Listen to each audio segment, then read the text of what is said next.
Welcome everybody to episode 17 again. With me as always is the Matthew Perry to my Thomas Lennon. Robbie, how you doing? I'm right. How did I not see that one coming? I was like, okay. Yeah. And just so we're clear, you're not listening to episode 17 again. This is episode 17. It's just the title of the film, what I like to throw in at the start. If you're confused, we'll move on. Yeah, I'm sure that unless they're actually listening to this again. In which case it is 17 again. Yeah. Oh, that's just going to screw people up, isn't it, now? Yeah, it is. Good. If you're confused, that's our job done. Is it our job done? Is that what we're here to do? No, is that what we're here to do? We're here to confuse people. No.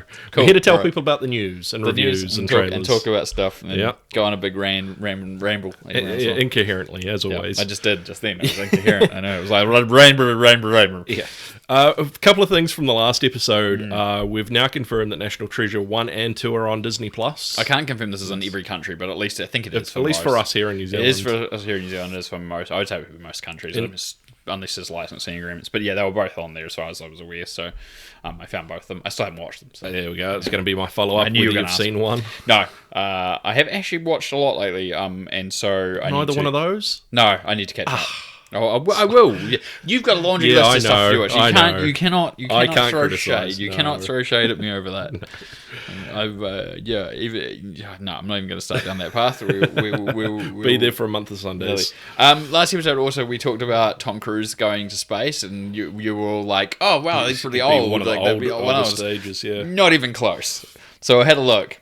Plenty of astronauts have returned to space in the late 50s and early 60s. That's actually surprisingly quite common. But the oldest, and this one I told you this, so you've already heard this, to shock the hell out of you. The oldest was John Glenn. After his first mission being in 1962 as the first American to orbit the Earth, he returned to space for the last time in 1998 at the then age of 77. It's insane. He was like almost 77 and a half, to be precise. He actually gave me like the number of days he was aged. They always do that. 77 and however many days. It was like 160 days or something. So it was about 77 and a half. So yeah, that's Tom Cruise is gonna be fine. He'll be fine. He'll be fine. If Tom Cruise is still doing space movies by the time he's 77, then it wouldn't surprise me. Yeah, it wouldn't surprise me either. To be honest. But to be fair, the age of 77, that's got to do an effect on your body. I mean, being that age and going to space. Anything going into space is going to have an effect on your body. I remember reading lots of articles about people living, the 3, 6, or 12 months in the ISS, and like just the sorts of things it does to people's bodies and what they have to do. It's insane. So it's imagine like coming back to Earth's going to be the worst if you're on a 12-month stint.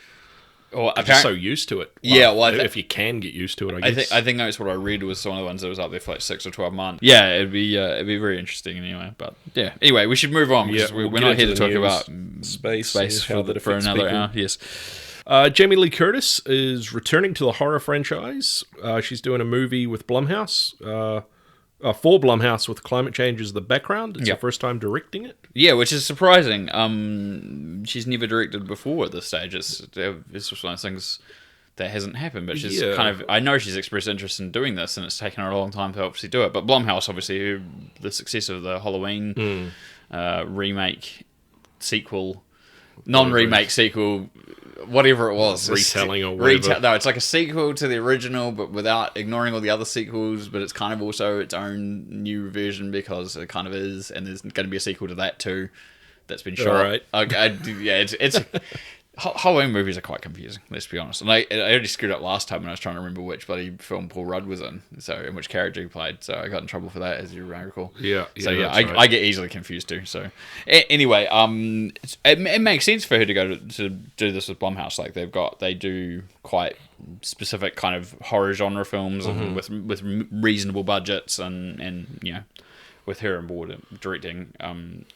Probably be very interesting. And it's a genre she's very well associated with. So it wouldn't surprise me too, as if like for the however many Halloween films she's been in, there was probably like say 1 or 2 scenes that she may have directed uncredited or something. Just maybe to go, practice. Hey, can you just let me film this one or something for a crack? And then this is her first whole thing, not just a scene or what have you. I don't know. We'll soon find out. It'll be sometime in the next year, I would suspect, at this rate, given everything that's going on. But I'm sure we'll have more news when it comes out. Absolutely. And speaking of things that are currently going on in the world, you've I was not aware of this, but Michael Bay is producing a film about coronavirus where the pandemic didn't end and it got worse, called Songbird.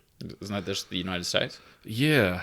Like, isn't that like the United States in general right now? I don't get like too political or anything about this, but like, is this kind of a foreshadowing of a movie? Like, is it a good idea to film this? Because I mean, so the idea is they're filming it in LA currently, or in the coming weeks. At the time I wrote this down, it was coming weeks. They're probably doing it now if they haven't already started, previously, while everyone was kind of still in lockdown and stuff. Like, I don't know. It just feels like he's producing it. He's not directing it, but I just feel like the whole thing feels like it's capitalizing on something a little bit, and I can kind of see like. What production value? Like, you get all these empty streets and all this stuff going on and all this signage great for free. For a post-apocalyptic world. Yeah, it's great for that. But like, you might as well make it something different. Don't. Yeah, is it kind of too soon to be focusing on exactly what shut it down? Yeah, it's exactly. Down? I don't know. It's yeah. Like, here's the thing, and too, it's Michael like, Bay. I mean, this is the other part of it. And the other thing too is, like, we just touched on it, isn't it just the US in general? But we don't know whether it will end. Well, it probably will eventually. So, given the history of other pandemics in history, it probably will end. We just don't know how long. Yeah. It could be years. So that's the other part of it. It just depends on how, and we could have reoccurrences. This is the thing that happened with previous ones. So it's just one of those things. Yeah, I think what you're more worried about is just the rising numbers in various parts of the world. And the US in particular, but I mean, yeah, again, you don't want to go down this path because we could spend like an hour talking about that. But I think the best thing for people to do if they see the movies is don't go see it. Just be like, if you're supporting it, then you're supporting it, and if you don't agree with it, don't go see it, because that's basically it when it comes out on whatever platform. Even doesn't come to movies and comes to streaming. Neon or not Neon, Netflix rather, or Amazon or somewhere like that. Yeah, just don't watch it. And that's the simple answer, I think. Moving slightly away from disaster movies, Hobbs and Shaw and the John Wick director David Leitch's next film will be Bullet Train. Did we move that far away? Wasn't Hobbs and Shaw a disaster? I haven't seen it, so I can't judge. So this is all on you. If you want to call it a disaster, I'm just making a joke. I'm literally just making a joke to connect them. But yeah, that's all right. That's fine. Sorry. That's all right. So the Hobbs and Shaw and John Wick director David Leitch's next film will be Bullet Train. It's about two groups of hitmen/assassins with opposing ideals and motives, both riding on the same train in Tokyo. I think as a title, that's really cool. Yeah, because it's a bullet train and they're assassins, so they're like it's probably like got bullets as well. Yeah, so it's like a bullet train. It's a train with bullets. I thought that was a clever title, but it feels like, unfortunately, that's like the genesis of the idea. Some guy came up with the idea of like, oh, I've got this idea. I got this great pun. It's called Bullet Train with hitmen on a fast-moving train in Tokyo, and then they kind of went, oh, that's a great start of a script. Let's flesh it out from there. It's probably how Money Train got started. Probably, yeah. I guess same sort of concept, maybe, but it's a train with money on it, and then people are trying to steal the money. We'll work it out from there. That's fine. A loose idea. It's probably true. There's nothing more about it other than that. I guess same thing in the next couple of years. It'll be actiony. Just Hobbs and Shaw and John Wick director. I mean, what do you expect? So, yeah, co-director of John Wick anyway. Yeah.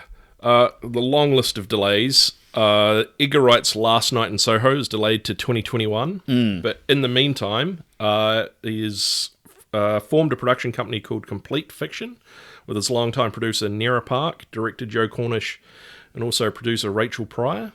Their first deal is a Netflix production deal for 4 series. The company will partner with Park and Wright's former backing working title. Yeah, so I almost read that as Parks and Recs. Parks and Recs former backing. Sorry. Threw me off because just the park and... But carry on. Nera Park, that's what it says. Halfway through that bit you described is the name. Anyway. Yeah, I know. Carry on. It's like trying to teach a monkey how to read. It's I know. Terrible. I am literate, people. Don't you worry. It's not a surprise. There was a discussion that Nera Park had left. It was a Big Talk, I think it was, which was the company that she had been at for most of her career, and she's obviously produced all of Edgar Wright stuff since Spaced, I think. Joe Cornish did like Attack the Block and all that sort of stuff, and so obviously the idea is just to create more UK based content, and obviously Netflix production deal seems like a good sweet way to do it. And Working Title's like the biggest UK supporter of films in the industry over there, so obviously it'll have a lot of backing between both companies. It's it'll be a good deal. So it'd be interesting to see what sort of productions come out of it. And speaking of Edgar Wright, as part of a live tweet rewatch, he also plans to bring Scott Pilgrim vs. the World back to cinemas when they are open again. The plan was for August for the film's 10th anniversary, but I guess it will happen when it will happen. Yeah, so when it's possible to do so. It's interesting. It's one of those films that it flopped essentially. It didn't lose heaps of money, but didn't make money. I don't. It's kind of one of those underrated films that not enough people went to go see. Yeah, I think it was like its production budget was like 70 million and only made like 60 million worldwide or something. So it was like just short of making its production budget. Yeah. But it's become this cult followed film that I would say if it got a release in cinemas, lots of people would go see it on a cinema screen and you've had the chance to see it. I was one of the people who actually did go see it in August of 2010. I really enjoyed it, so I definitely would consider going to go see it at the cinema again. But yeah, it'll have to wait until they release it. They could release it here for the 10th anniversary. I mean, we've got cinemas open. We're happy to go see it. I mean, I think I saw Event Cinemas here saying that they've got Ghostbusters. Yeah, funnily enough, Readings was screening Shaun of the Dead last week, funnily enough. So, and there's lots of cinemas screening retro films to get people into the cinemas when there's not really anything new to screen except for the stuff that came out 6 months ago. So yeah, which they've still got a copy of. Yeah, I guess they kind of have to. I guess there's nothing else to put on. So yeah, for here maybe we should tweet at Edgar Wright and say, Edgar, re-release it here for the 10th anniversary. We'll happily watch it. We'll have it here. Yeah, we'll happily rewatch it. Moving on, another thing from the last episode we talked about, but I brought it up because there was some new photos, is we were talking about the Avatar pictures, and we saw the photo with the white balls on the surface of the water, and they're all kind of hanging out, and we're like, is that for tracking the water movement? But turns out it's not at all. Yep. It's to stop the lights that are in the space from going into the water, so that it stops them from capturing the stuff in the water, which is really weird, because I would say that if you're under the water, it's now like really dark. And I don't know how that works. Unless you've got like little waterproof LEDs around the bottom of the pool. Yeah, maybe that don't impact them or something. Yeah, that don't impact on the thing. I also saw there was some new photos because I've obviously started shooting here again, and there's some new photos, and one of them are looking like they've got one of those little propulsive underwater jet things that you hold on to, but they're still being motion tracked while they're creating all this weight. I have no idea how this works. Well, the only thing I can think of is that if they're using like those ping pong balls to block out the light and the pool has like LED lights underneath, if you go back to like the forest scene and it looks all neon and lit up, maybe they're using that as like the underwater part of Pandora is lit with like underwater creatures or something, and that's like but it's not. It's not about the production side of it. It's about tracking the movement in it. You don't need to have any of that stuff if it's for a virtual set. I don't know. So I'm just more amazed at the fact that you can even track the motion tracking underwater and not have it constantly erratic. Like the whole point of when you're doing motion tracking is that you have this volume of space and you have all these points of reference, they're positional points of reference, right? And you have so many cameras around because in each point, the little white dots that you have on the people are creating those tracking points for their movement, right? So you're basically doing this underwater, but underwater refracts light and bounces and changes, and so how can you track so accurately? Someone's obviously made some sort of really amazing technical algorithm breakthrough that allows you to work this through water or something, but who did this and how? I'm guessing it's people at Weta, because obviously it'd have to be. Well, they're mostly the ones doing the visual effects for this. Because if you go back to, what is it, the War for the Planet of the Apes? Whatever the second Planet of the Apes. This is when they started doing the motion tracking. Yeah, motion capture outside and in real locations. It's like, I suppose it's kind of the same. Kind of. They're kind of pushing the motion tracking to a different... But they were still using it under the same fundamentals. Like, you would have a main camera on set which was shooting what you wanted to show. Yeah. But you had other reference cameras positioned around, and that was still, you were using those points of reference in a 3D space. I don't quite understand how that works in water. It's going to be amazing. I'm going to be really interested to see the behind the scenes on this. Oh, for sure. So that's the thing. I think I'll probably be buying the Blu-ray for this. It may not be a Blu-ray format by the time the movies come out. It'll be like let's be honest. I don't know, 4K, whatever it is. No, I'm meaning there won't be disc formats anymore. That's what I'm trying to imply. Sorry. But, yes, anyway. We should move on. Yeah, speaking of films going back and starting again, these US TV and films can now go back to shooting as long as they follow good practice guidelines for the health and safety of dealing with the spread of COVID. So apparently a couple of productions didn't and got shut down. There was like some Lifetime movie or something silly with some former It's kind of ironic, isn't it?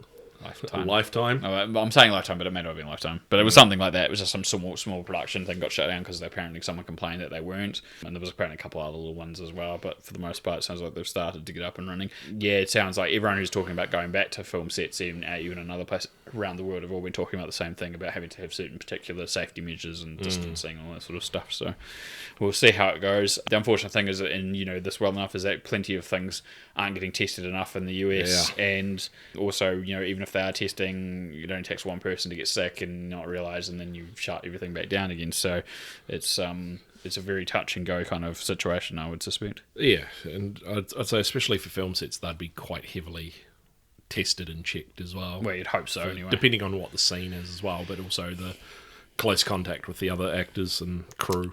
Yeah, it's one of those things they've said it must be very interesting for certain types of films and all that sort of stuff. How you shoot certain things that you would shoot pre-COVID compared to now. Absolutely. And the Batman with Robert Pattinson, hopefully to begin shooting again on UK in July. Yep. July seems to be the goal. Pardon? It was one of the few that was shut down. Yeah, I was going to say it's one of the productions that they're hoping to get up and running in July in the UK.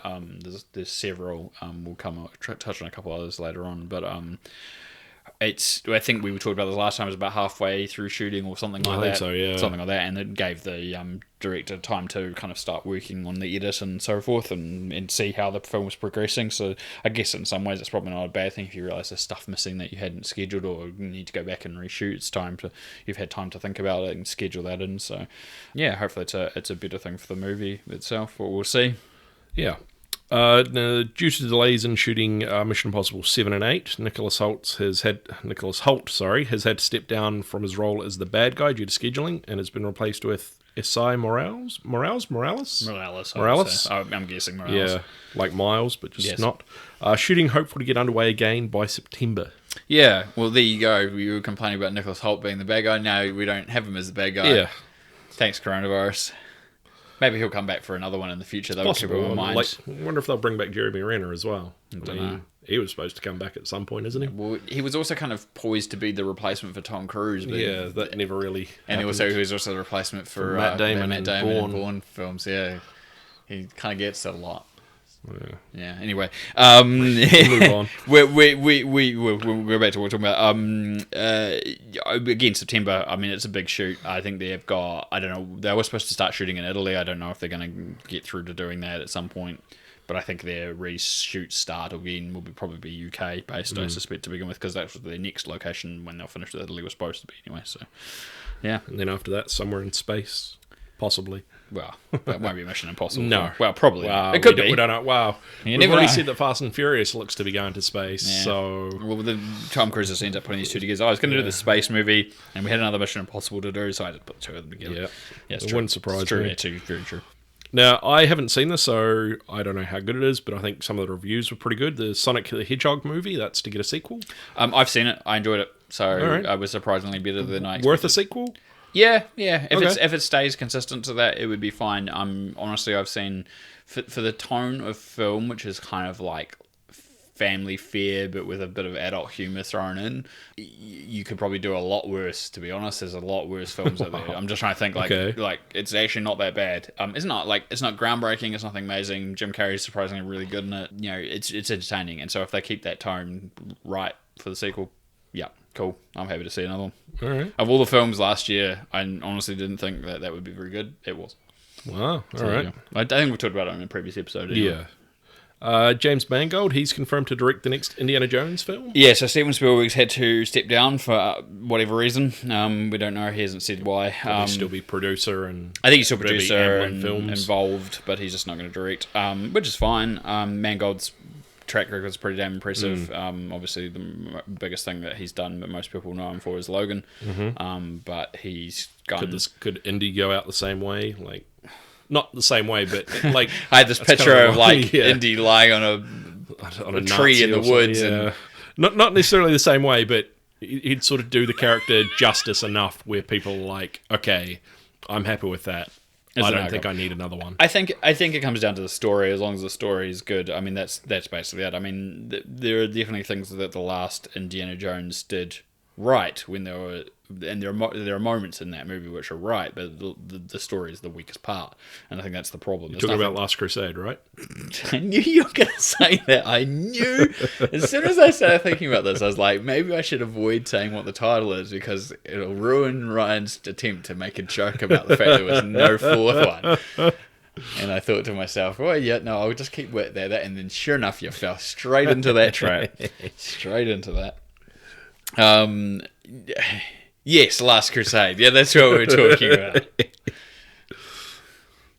Carry on. The potentially best film of the series, depending on who you ask, or second best film if you ask other people, me included. Yeah, I don't know, but that's the only other thing. Will this movie? If this movie ignores the last one, cool. I'm okay with that. Yeah. But how can it miss? How can it forget the Last Crusade? That was a great movie. Yeah. Have you got? No, I was going to say, have you got anything to say? Anything left to say? No, I got nothing. I'll sit here with my mouth shut. Yeah, I'll just let you ramble. Let's move on. Yeah. I'm going to read this because you'll probably screw it up because there's a lot here. Right. I just literally copy and pasted this because I thought it sounded so ridiculous. Yep, there we go. Have you actually read this? No. All right, okay. I'm reading it now. But Karen Gillan and Awkwafina, depending on who you talk to, yeah. To star in the action comedy called Shelley. Awkwafina will be playing a stone-cold hit woman named Shelley, so that's where the title comes from, who was burned by Karen Gillan's Diana Park back in high school, with Diana pulling a traumatizing high school prank on Shelley during prom night. If it's dumping a bucket of pig's blood on her... Yeah, I was going to say, that sounds very similar to something. I'm going to be disappointed. 10 years later, Shelley is hired to kill off her former high school classmate, for reasons unexplained in this thing, and she thinks it's an easy job until they form an unexpected friendship with one another. Shelley then finds herself taking on the role of Diana's protector against a crew of hitmen who are now after both of them. Sounds ridiculously overcomplicated for what is probably just a silly comedy movie, really. Yeah, just a little bit. But I just saw this entire, it literally was that as a block, and I just went, that's ridiculous. If you have to explain this much about a comedy movie, it's too high concept. That is far too high concept. It kind of, from what I've just read, it seems like it's a little bit of Carrie, I guess, at the start there, mixed in with, I guess, the Hitman's Bodyguard. But it's a comedy. Comedy. I mean, both of them started together in the last Jumanji movie. I mean, they're good casting for this sort of thing. I can see it. I think traditionally, also... I think they're playing opposite part of what... If you gave me that synopsis and told me those two were starring in it, historically I probably would have swapped their roles. Generically, I would have said Gillian was the person who was made fun of and is now the hit person. Yeah. But they've done it the opposite way around to try and subvert that expectation. Yeah. Because most people would have picked it that way That's around. probably the smarter way to do it. I think it is the smarter way to do it. I think it is the smarter way to do it. The expectations. But we'll keep an eye out for it. It'll probably just either be really, really terrible or really, really good. Or it'll be a sleeper film. Yeah, it'll be a sleeper film. There'll be no middle ground to that film, I guarantee it. There'll be no middle ground. It'll just be really terrible or really good. And if it's so sorry, people will forget that it even exists. Yeah.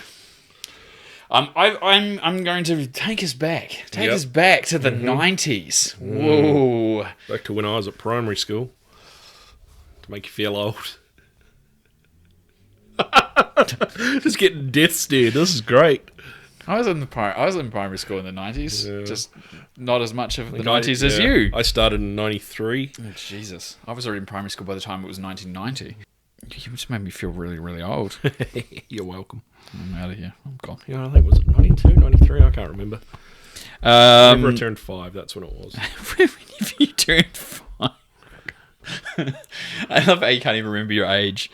That's great. Whatever year I turned 5. Whatever year it was, though, I can't remember. All right, so we're going to talk about a bunch of 90s-based stuff here. So the first thing we're going to talk about is Scream, because Scream is a 90s movie. Yep. Came out in 96. So we talked about this last time, that they were going to make another Scream. We talked about some of the casting. Apparently, and there's again, assuming it doesn't get delayed by coronavirus things, I'm using my hands like I'm waving us through the 90s. Yeah. I don't know why I'm doing that. You can't see it. I knew you were going to do that too. It's another 90s. It is another 90s thing as well. Scheduled to be shot and released by sometime at the end of next year. Now, this is probably a little bit more likely than the other one because it probably doesn't rely on a lot of visual effects kind of stuff. It's mostly cast turn up and they shoot it. Yeah. But again, yeah, I'd say with everything going on, it's And it depends on if it's pushing it back. if it's only like one or two locations, like say like Sydney's house or what have you, or Not even one or two locations, but a shoot that's only like 20 to 30 days as opposed to a shoot that goes for like 4 months. Yeah, well, that's true. That's more what you're talking about. But anyway, I kind of wanted to say this last time and I didn't. Does anyone still care about Scream as a franchise? I don't know. I think the short-lived TV series probably It did put a like 2 halt to it, seasons, 3 yeah. seasons? I can't remember. And I think like the first season they changed the mask. I knew There's that, a lot yeah. of feedback, and they're like, "Oh no, we're going to bring back the original mask." And they did, yeah. So I don't know. It depends on if that's had an effect on the I franchise. guess the idea is that if they bring back as many of the old cast members, it'll get people enthused about coming to see the new one because they go, "Oh, they're all back again. It's a reunion, and they're all going to die." Yeah. Maybe. Let's move on to another 90s thing. Kristen Stewart to play Princess Diana in Spencer biopic. Ooh. Yeah, a lot of people aren't happy about that. No, I saw that. No, I made a joke because you were talking about you making a Diana joke, and I was like, sent that as a thing because I'd seen all the backlash against it. Yeah, I don't really care. I think Kristen Stewart's actually a perfectly fine actress. She's not terrible. She just had some terrible movies she's been in. Yeah, and I don't see a problem wrong with a Princess Diana biopic, but I don't know. We've already had one. We had that one that's with, true. with Naomi Campbell's in. Naomi Campbell. Naomi Watts. Thank you. Sorry. Wow, Naomi wrong Campbell. Yeah, That's all right. that's interesting. That's All right, that's my faux pas. I'll take that one on the Naomi chin. Campbell. But Some casting. Right. I don't know. To me, I think Kristen Stewart's probably not the right person for it. No, it's I don't know. I don't. I just said she's fine as an actress. She just makes some really bad choices. Yeah. This might be another one. I don't know. It's true. There's also potentially rumoured fan casting of the Hercules cast announced. Yeah. Now, you showed me this picture, and then we tried to figure out if it was real or not. Yeah. As far as I can tell, I think it's not. But if you looked at it, I would kind of be like, yeah, I could see most of these working for the roles. The one that made me laugh the most was Jeff Goldblum. Yeah. In the prime bad guy position of Hades. And I was like, it's a little bit too on the nose for me, but It's possible. It possible. could work. It would work. It would work. It would work. He would make it work. Yeah. But yeah, I don't know. We'll see. I think it's too early for that cast to be announced, given the current situation. Well, I think it's not due out to at least summer 2022. So I guess if there's an official cast announced, that's probably a bit too early to announce. But I guess if you do see it out there, take it with a grain of salt. Exactly. So did you used to watch this 90s kids book / TV series Animorphs? I did. I actually used to watch it and read it because it was one of the books in the school library that everyone used to rave over. Yeah, Animorphs and Goosebumps was the other one. Yes. So they're getting a movie. They're doing a movie version of it. How do you feel about this? I have no opinion whatsoever. I did not read it. I'd be intrigued by it. I mean, I don't know if it's 30 years or so too late or 25 years too late, but I don't know. I suppose if there's a fresh spin on it, at least it'll be try to more make it convincing, turning people into animals it's true. visually. Yeah, I don't know. We'll see what happens. I mean, the TV series, yes, it wasn't good for its time, despite the technology they had. But I mean, they could only do so much. But yeah, I guess see how it turns out and see who's cast. I guess. Also in Scholastic book series, Magic School Bus. Oh, all right. Magic School Bus. All right. Yep. Elizabeth Banks has been brought on as a producer for the movie, but she's also going to play Miss Frizzle. Yeah, I could see that. Yeah, I can see it, but I feel like you could do better too. Yeah. No offense. I like Elizabeth Banks, but That's a tough one. Yeah. Yeah, And what's no, what's the movie actually going to be like? It has to have a purpose, like, because I mean the true, books yeah. and the TV series, the animated cartoon, series, yeah. they all had like stories within the singular thing, And they were sort of lessons. there are lessons to the kids in the show / books, as well as kids that would watch it and or read it. Yeah, well, I don't know what you would do to kind of branch that as a movie. wacky adventures through time, maybe Potentially. time and space. Well, I don't know if it was really a time machine. It was just... Well, they did. They can't did remember time now. and space. They had like one. I remember they went to visit dinosaurs, and then they went into space, right, and you know. So I don't know. because I remember that the bus turned into a space shuttle. Yeah, it can turn into anything. Yeah. It's a bus, spaceship. I mean, that'd be the most intriguing part is like having these visual effects that allow them to turn the bus into things. That'd be kind of cool. Yeah. But yeah, anyway. I didn't see this, but we're going to add it to the 90s list because it's definitely a kind of a 90s, it definitely 2000. started in the 90s, yeah. So I've got to thank Event Cinemas for this pun. This is not mine. Yeah. So McLeod's Daughters is galloping back to the big screen, or galloping to the big screen, sorry, 11 years after the series wrapped. Who thought this was, like... I'm sorry. Firstly, I'm not saying that I'm not... Like, I'm sure there's McLeod's Daughters fans out there. This is an Australian TV... For people who are overseas, Australian TV series, and it's about people that lived on a horse farm, basically. Yeah, horse farm in the middle of the desert in Australia. And it was a drama-y series, kind of. Kind of soapy, but kind of more just generic, like hour-long drama kind of thing. And it lasted for a long time. It was on for years. Mm-hmm. 10 seasons, maybe? I think so, probably, something several at least seasons at least. But, like, I don't. Who was clamoring, going, "Oh, Josh, I've got to see that damn McLeod's Daughters movie." Yeah, I really wanted that. Like, that's a reunion I wanted to see. To be fair, out of all the Australian TV series that I want to see turned into movies, Flying Doctors. Oh, would you That's say what I this? really Someone's want. going to do that. I'm kidding. Someone's They gonna will. Well, the Fire. Do you remember Fire? No. There was like with It's they had probably too young for they had the arsonist with who was part of the fire crew, but he was actually an arsonist, but he was part of the fire crew. It was kind of like Backdraft, but not before Backdraft. Okay. And they did that. It was like in the late 80s, early 90s, I think, and they went for several years. They could have done a movie of that, follow up to Fire 20 years later or something. You know, like that would be more interesting to me. Anyway, next in our 90s revisit. Yep. There was all this clamoring about making a sequel to Twister 2. Yeah. There's a problem with that, though. Bill Paxton is no longer with us. No, unfortunately. So instead, the studio's gone, wow, the idea's still there, let's reboot it. And that's all they've said so far. Yeah. There's no cast rumours or anything. It's just a reboot. I think it shouldn't be a reboot. I think you should make a sequel, but just have it, like, adjacent. In the same world. Have reference to the character... Could be the kids of the whatever it is, and just keep it in the same world and make reference to the people, because Philip Seymour Hoffman was in the original as well, and he's obviously no longer with us as well. So if you want to make reference to those characters and bring back some of the actors and bring them back in a certain role, then I think that's a much better way.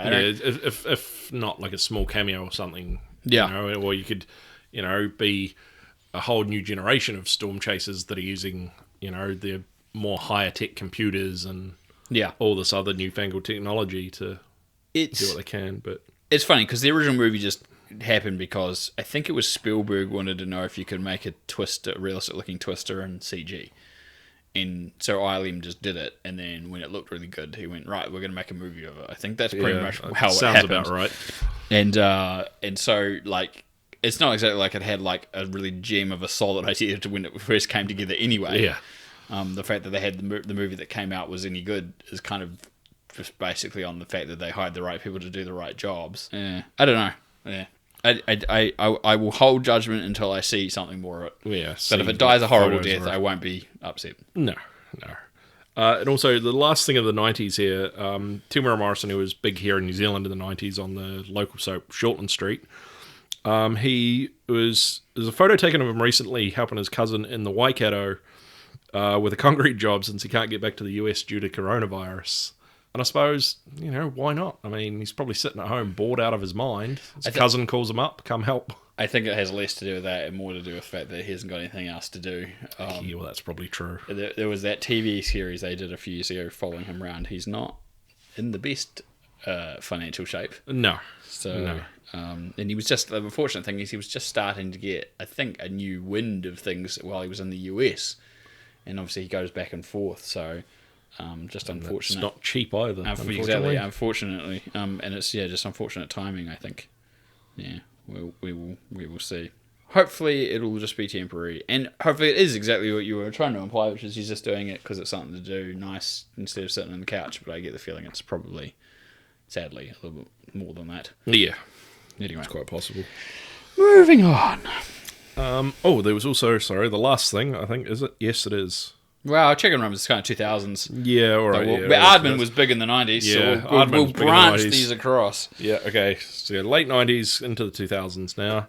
Aardman is to start production on 2021 on Chicken Run 2 for Netflix. I was quite surprised to hear this. Like, not in a way, because Chicken Run's actually surprisingly well regarded in a lot of ways. To me, it's a good movie. It's not amazing, but in fact, the sequel's taken this long to happen is crazy. I'd be interested to know if they bring Mel Gibson back. Oh, no. I mean, They're not going to bring Mel Gibson. No one's going to put Mel Gibson. Mel Gibson will still make movies, but nobody's going to put Mel Gibson in a kid's movie. no, not. Let's be honest. It's not going to happen. It's definitely not going to happen. The thing that you brought up just then is like, you're surprised it's taken this long to make it. I mean, maybe they have been making it for the past however long since the first one came out, and it's just that big that because stop motion does take a long time to do. I think it's CG. I don't know if it's stop motion. Well, I mean, stop motion does make a little bit, but it doesn't take them this long to make a stop motion film because they've made other stop motion films in the time since. I think it's just literally that no one's expressed financial interest to do it. People said, "Oh, that was a really good movie. You should make another one," and they're like, "Yeah, awesome, we will." When someone gives us money to do it, and then Netflix came along and said, "Hey, Aardman, we want to get a production from you, and we would love to fund you. What something that you would like to make?" And they were like, "We've been trying to think about. We've got this idea for another Chicken Run movie." And so we thought maybe that will be go, and then Netflix goes, "Yup, cool, here's your money," and they go, "Yup, awesome." a big old bag of money with a dollar sign on Yeah, it. exactly. And then Arvin takes it, and they make the movie, and then it takes them a couple of years, and then it comes out in 2021, and that's the reason why it's coming out in 2021 because it takes like a couple of years to make a stop motion animated movie. And I think that's it. I think that's basically it. Yep. That was terrible. I don't know what. That's all right. Carrying on with remakes or reboots of movies, Margot Robbie is apparently set to appear in a new Pirates of the Caribbean film. It's in the same world as the existing ones, but also a standalone film of its own. Yep.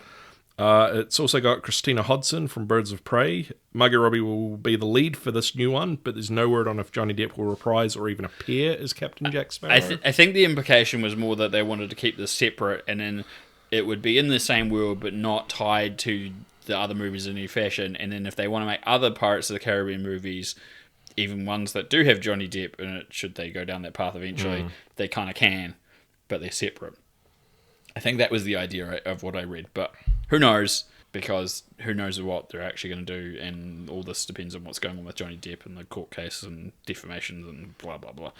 And even if that all comes out at the end, they may not even still want to hire him because it's just too much hassle or too expensive. So yeah, what do you think about a Margot Robbie led Pirates movie? It's pretty good in Birds of Prey as like the main lead. So yeah, I don't. Yeah, I honestly don't know. I mean, it'd probably be good. I just don't have the words for it.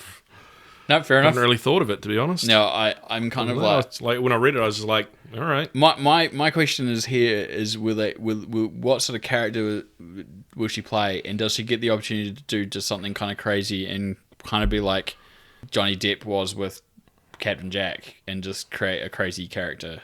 Because if that's the case, I'd be interested to see what she comes up with. We'll soon see. Yeah. Was there a date? No, there is no date yet. I assume in the next couple of years. Yeah. All I can say is Disney are getting a hell of a lot of money out of this ride at a theme park. Yeah. for what it is. The idea of movies based on a ride. They're getting a hell of a lot of money out of it. If only other people could do that with, board games and toys and... Yeah. Oh, wait, hang on. Shit. Yeah, sorry. They have. According to Bruce Campbell, the next Evil Dead film was going to be Evil Dead Now, but you've now corrected it to will be called Evil Dead Rise and will be directed by Lee Cronin. Yep. Yeah, so I'd seen the same news as you, that it was going to be called Evil Dead Now. And then, Campbell came out and corrected his own original statement to say, actually, it's called Evil Dead Rise. Okay. Which I kind of think makes a bit more sense. I get the idea of saying Evil Dead Now, because it's like now, but I think in the future, the now will not make much sense. So calling it Evil Dead Rise kind of lasts longer as a title. I think it's a sensible decision. Yeah. You know where I'm going with this. Yeah. No, Bruce Campbell stated in February that filming would happen towards the end of this year, but COVID may have changed that now. Yeah, there hasn't been any confirmation. I don't even think the article I said with the title. I think the idea is that it's still planning on. They've got the idea, got the script, know who's going to be in it, got director, all that sort of stuff. I think it's just we don't know. The only other thing he did talk about in any of the news is that it's not like the original. There's no cabin in the woods kind of thing, so it's different. So it's not like the 2013 remake of Evil Dead, which is also its own thing, but then also has Ash in it somehow. I still don't understand how that works, but anyway, because he turns up at the end of the movie and then credits just saying groovy. But then there's obviously also ties into the Stars TV series where he exists, and both of those things exist somehow. I don't know. We talked earlier about Joe Cornish, and you mentioned Attack the Block. Yes. Now, Joe Cornish has ideas for an Attack the Block sequel, and he has talked to John Boyega about them. Yeah, so the movie was the breakthrough for John Boyega. Oh, yeah. And probably without that, he probably wouldn't have got Star Wars. I don't think he would have. No, I think people saw him in that, and then that's how he got. As well as other things. It's not just those two films that he's But in. I think it was that, that got him Star Wars. Yeah, we will see what happens with it. I'd be keen. Not everyone enjoyed that movie for some weird reason. I thought it was brilliant. It was a really subversive, interesting, different kind of movie and it finished with a opening for a sequel. Yeah. Whether or not it happened or not, it was still a good, solid standalone movie. But if you had a sequel, you knew where you could move off from. So I'd be interested to see it. So I'm hopeful someone comes on board and gives them some money to do it. I'd be super keen. The only unfortunate thing is the block that was in Attack the Block no longer exists. It got pulled down. So it was one of those things that got removed. And I think I pulled it down to make new housing. So yeah, so we have to be a different block or a different area. It'll be Attack the something instead of Attack the Block. Yeah, we'll soon find out, I guess. Attack the village. Attack the retirement home. Attack the God. consulate. We're not going into Attack the prison. We can do anything now. Yeah, okay. Okay, we'll move on. Speaking of John Boyega and Star Wars, after having a voice cameo in episode 5 of The Mandalorian, the movie theater. Gunslinger, Sorry. Mark Hamill opened up about other Star Wars voice roles that he had that aren't the gambler on Canto Bight in The Last Jedi or Babu Frick in Rise of Skywalker. While he's not credited himself, he does mention to say, look for parts played by Patrick Williams. And he says that he's been in all the other films, Star Wars films, just not the prequels. That includes like Rogue One, Solo. Okay, so he's had a voice. Basically, what you're saying is he's had a voice cameo in every movie since The Force Awakens. Pretty much, yeah. Yeah. Okay. But just not as himself. Or just at least not credited as Mark Hamill. It's either not credited as himself or not credited. Yeah. One or the other. Okay. So he is in the other Star Wars films, but just we don't know where. Or as who. Or what. Someone's going to make a list. I guarantee you. I By now, say someone's so. already looking through scene by scene through all of those movies, trying to work out who voiced that character, who did that sound, who said that, and trying to work it out. I bet you. Right now, someone's doing that right now for a video on the internet. Well, it's not us. Well, as Mark Hamill said, he says, look for parts played by Patrick Williams. So if you can find Patrick Williams in the credits or IMDb. Their IMDb That's is the going to be the character. easiest one because people would have just taken the credits list and transposed that straight onto IMDb anyway. Yeah. So, and there'll probably be an ID page with a whole bunch of credits for that person in all these Star Wars films. So all of a sudden they'll now have a trivia thing saying pseudonym of Mark Hamill. Yeah. Speaking of videos on YouTube, the YouTube series Cobra Kai is to move to Netflix for season 3 due to YouTube having no interest in a scripted series. So basically, YouTube had this whole thing where they were going to do the YouTube series, and they YouTube Red, and they started trying to fund their own platform and Start paying for it. paying content, and it didn't really take off. There was actually some good series. Cobra Kai was one of them. There's a couple other good ones that came out of the whole thing, but unfortunately, it kind of has really flopped in the last 6 months. So the fact Cobra Kai got a second series on there was pretty impressive in its first thing. The seasons 1 and 2 will also be on Netflix ahead of season 3 for fans that never saw it originally, want to rewatch it or catch up before season 3 starts. Now, have you actually seen any of it? I haven't, no. It's really good. I've seen like the odd trailer here and there and the odd clip, but I haven't seen the I haven't whole seen thing. I haven't seen season 2, and I heard it wasn't as good as season 1, but I watched most of season 1. I don't know if I finished it. But what I did watch was like the first 4 episodes, I think it was. Really good. Okay. Really, really good. Yeah, I have heard good things about it. So if it appears on Netflix very soon, I probably will sit down and watch both seasons. It's a good subversion of the idea of what Karate Kid is by having the juxtaposition between someone who was at the bottom and was the underdog now being successful, and the person who was the former on top now being the underdog. It's a really clever subversion of that in the early parts, and then when they have to kind of, because you're kind of rooting for both of them. They somehow managed to make it that, you're rooting for both of them, basically. So you're still rooting for the Karate Kid, but you also want to root for Cobra Kai. Yeah.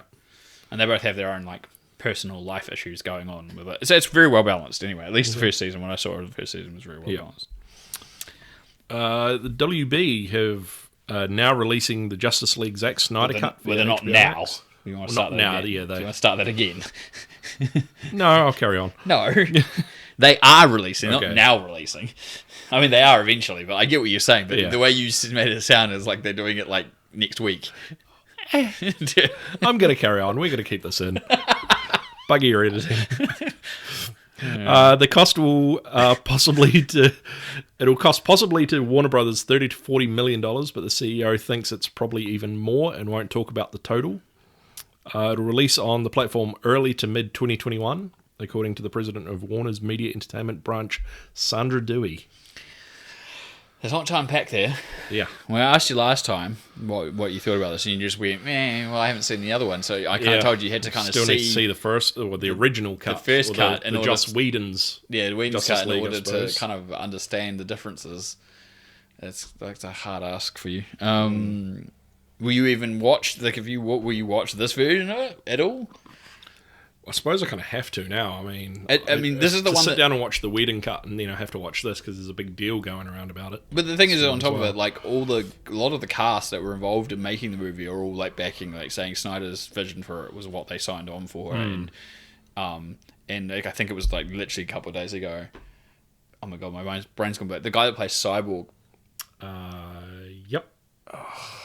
Ray something or other. He came out and he'd done this Comic-Con panel where he had basically said, it was for the released one for Whedon, and people were asking questions what he thought about Whedon as a filmmaker and stuff, and then he's basically said, everything I said in this statement I retract. Oh wow. So basically he's decreeing what he previously had to say in defense of the movie changes regarding Whedon coming on board, in defense of trying to say the Zack Snyder cut will be better. Who knows? Let's be honest. I'll be very interested to see if this is better to me. Honestly, I'll be shocked. If I sit down and watch this cut whenever it comes out and go, wow, that was 1,000% better than the first version. Hell, if I come out and say it's 5% better than the first version, I think I'll be impressed. But 1,000% even more so. Yeah. Sticking with WB, the animated side of WB released a trailer for Superman, Man of Tomorrow. It stars Darren Criss from Glee as Clark Kent Superman, Neil Flynn from Scrubs in the Middle as Jonathan Kent, and Zachary Quinto from Star Trek and Heroes as Lex Luthor. WB have a good track record of their animated films. I quite enjoy some of their films. Generally pretty good.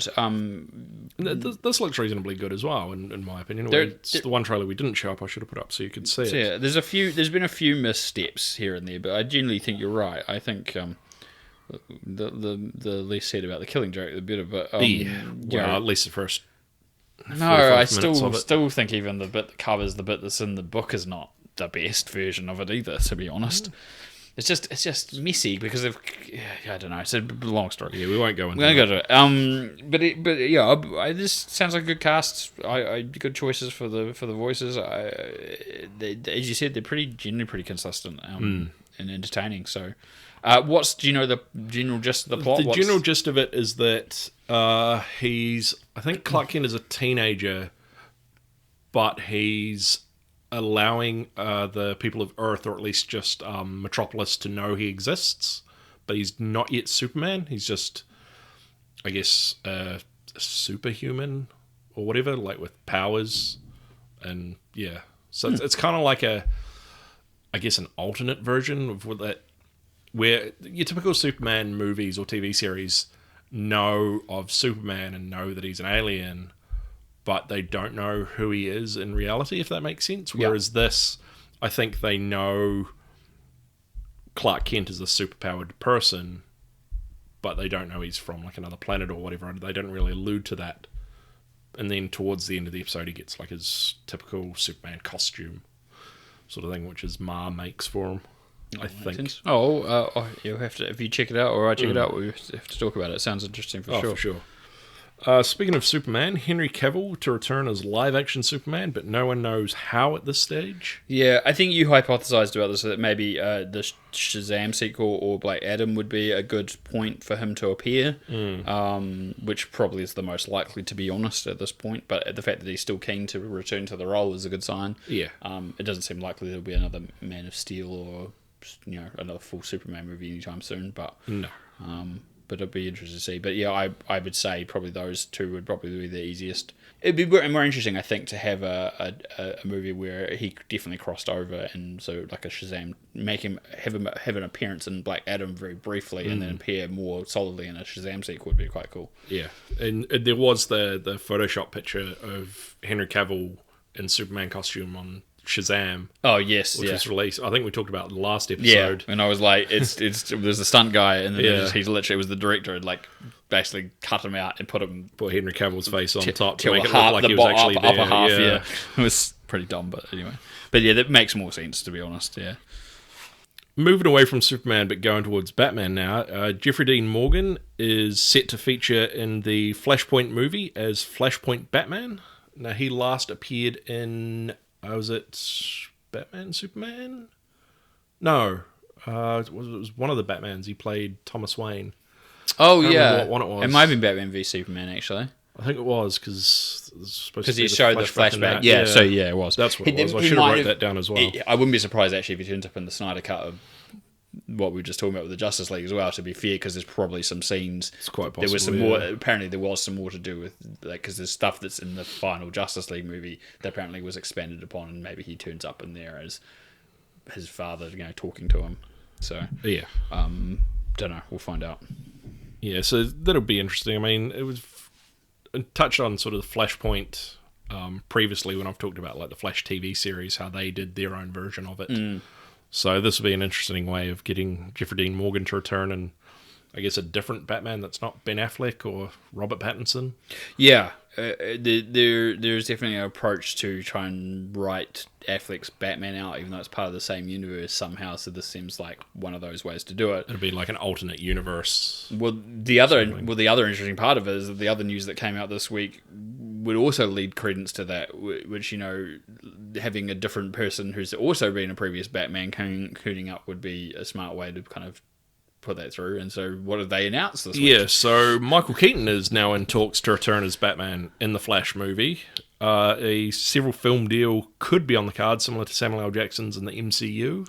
So that would follow that exact line of thought too, to have, different Batmen from different dimensions. Yeah, and potentially Flash would go through, I guess, what they call it in the TV series. They'd go through the Speed Force to like different times or different universes and get like either the help from the different version of Batman, or he'd get advice from different ones. Yeah. Now, I read something interesting recently that people have sort of forgotten that Ezra Miller's Flash and Michael Keaton's Batman already kind of exist in the same universe, because in the Arrowverse recently, they showed Earth 89, which had Robert Will from Batman and Batman Returns in it. Just cameo. But then also Ezra Miller showed up a couple episodes later in the Flash episode. So they kind of exist already in the same universe in a way. So, and they're already set up this idea about the Flash being able to move through different eras and dimensions. And it's not that far-fetched. And also a lot of people are saying that Michael Keaton coming back, especially in a several film role, could potentially be the old Bruce Wayne from Batman Beyond. Okay, so there could be a potential Terry McGinnis as well. Thing. Yeah, okay. Which a lot of people have been wanting for a long time. It's true. It'd be a very, very interesting way to go down that path, actually. Yeah, okay. Yeah, that makes sense. Moving away from the DC universe, we'll go to the MC universe. Into the Spider-Verse sequel starts production. That's all the information I've got. Well, it makes sense. They've announced the date. It's been pushed back, as we've talked about before. Sony obviously has its own production line of where they want their MCU adjacent movies and their non-MCU but still Spider-Man adjacent movies to be placed. So, what is it? It's late 2022 now, I think it is. It was supposed to be April or May, I think, and then it's been pushed back. So that makes sense. Moving sideways into those kind of actual Sony MCU basic ones, you had written down some stuff about J.K. Simmons, which, funny enough, he was to do with, we'd just been talking about Justice League, and obviously he was in that. Yeah. But he's gone back to Marvel, which we talked about in this previous episode. J.K. Simmons was on a SiriusXM radio show. I'm not sure when, it didn't say, but he said that they've shot more footage of his character in Spider-Man J. Jonah Jameson, but whether it's for Morbius, Venom 2, or they've banked it for Spider-Man 3, we don't know. He's just said that there's footage that exists. I think he said that there was, like, they shot it was one of a couple that he already had scheduled, and one of them's already been shot, and they're still supposed to go do another one for something else. So okay. I don't know. He didn't say elaborate anymore, so as you said, we don't know what it's for and what the other one's for. Just that he's done one of them. So yeah, and I think at this point it's going to be the same J. Jonah Jameson that we saw at the end of Spider-Man Homecoming, as opposed to the original J. Jonah Jameson from the Sam Raimi films. Yes, it's that version of it. Distinguishedly different because of Simmons' current hairstyle. Is basically the difference. Pretty much looking exactly how he is anyway. Yes, yeah, that's what I mean. As opposed to having the wig on that he had in the Raimi ones to match the comic book counterpart with the crude cut flat top. Yeah. But we'll still see. Probably the best casting ever. It was funny. I was reading just recently. You got asked about it, and they said you must have been really relaxed and relieved about that role. It seemed pretty much a shoe-in, and he's like, "Oh no, there was big names up for that role, other people," and he was like, "I was nervous as hell, just like any audition. Like I didn't think I was just going to walk in there and get it." Like, so I didn't know that. You see, he seems so perfect for the role, and everyone says so. Like you couldn't imagine anyone else for that role. But yeah, I can't remember if he listed off some of the other names of some of the people that he'd seen going up for it. I think he didn't, but he might have alluded to them. But yeah, it was quite interesting, I thought. Oh wow, did not know that.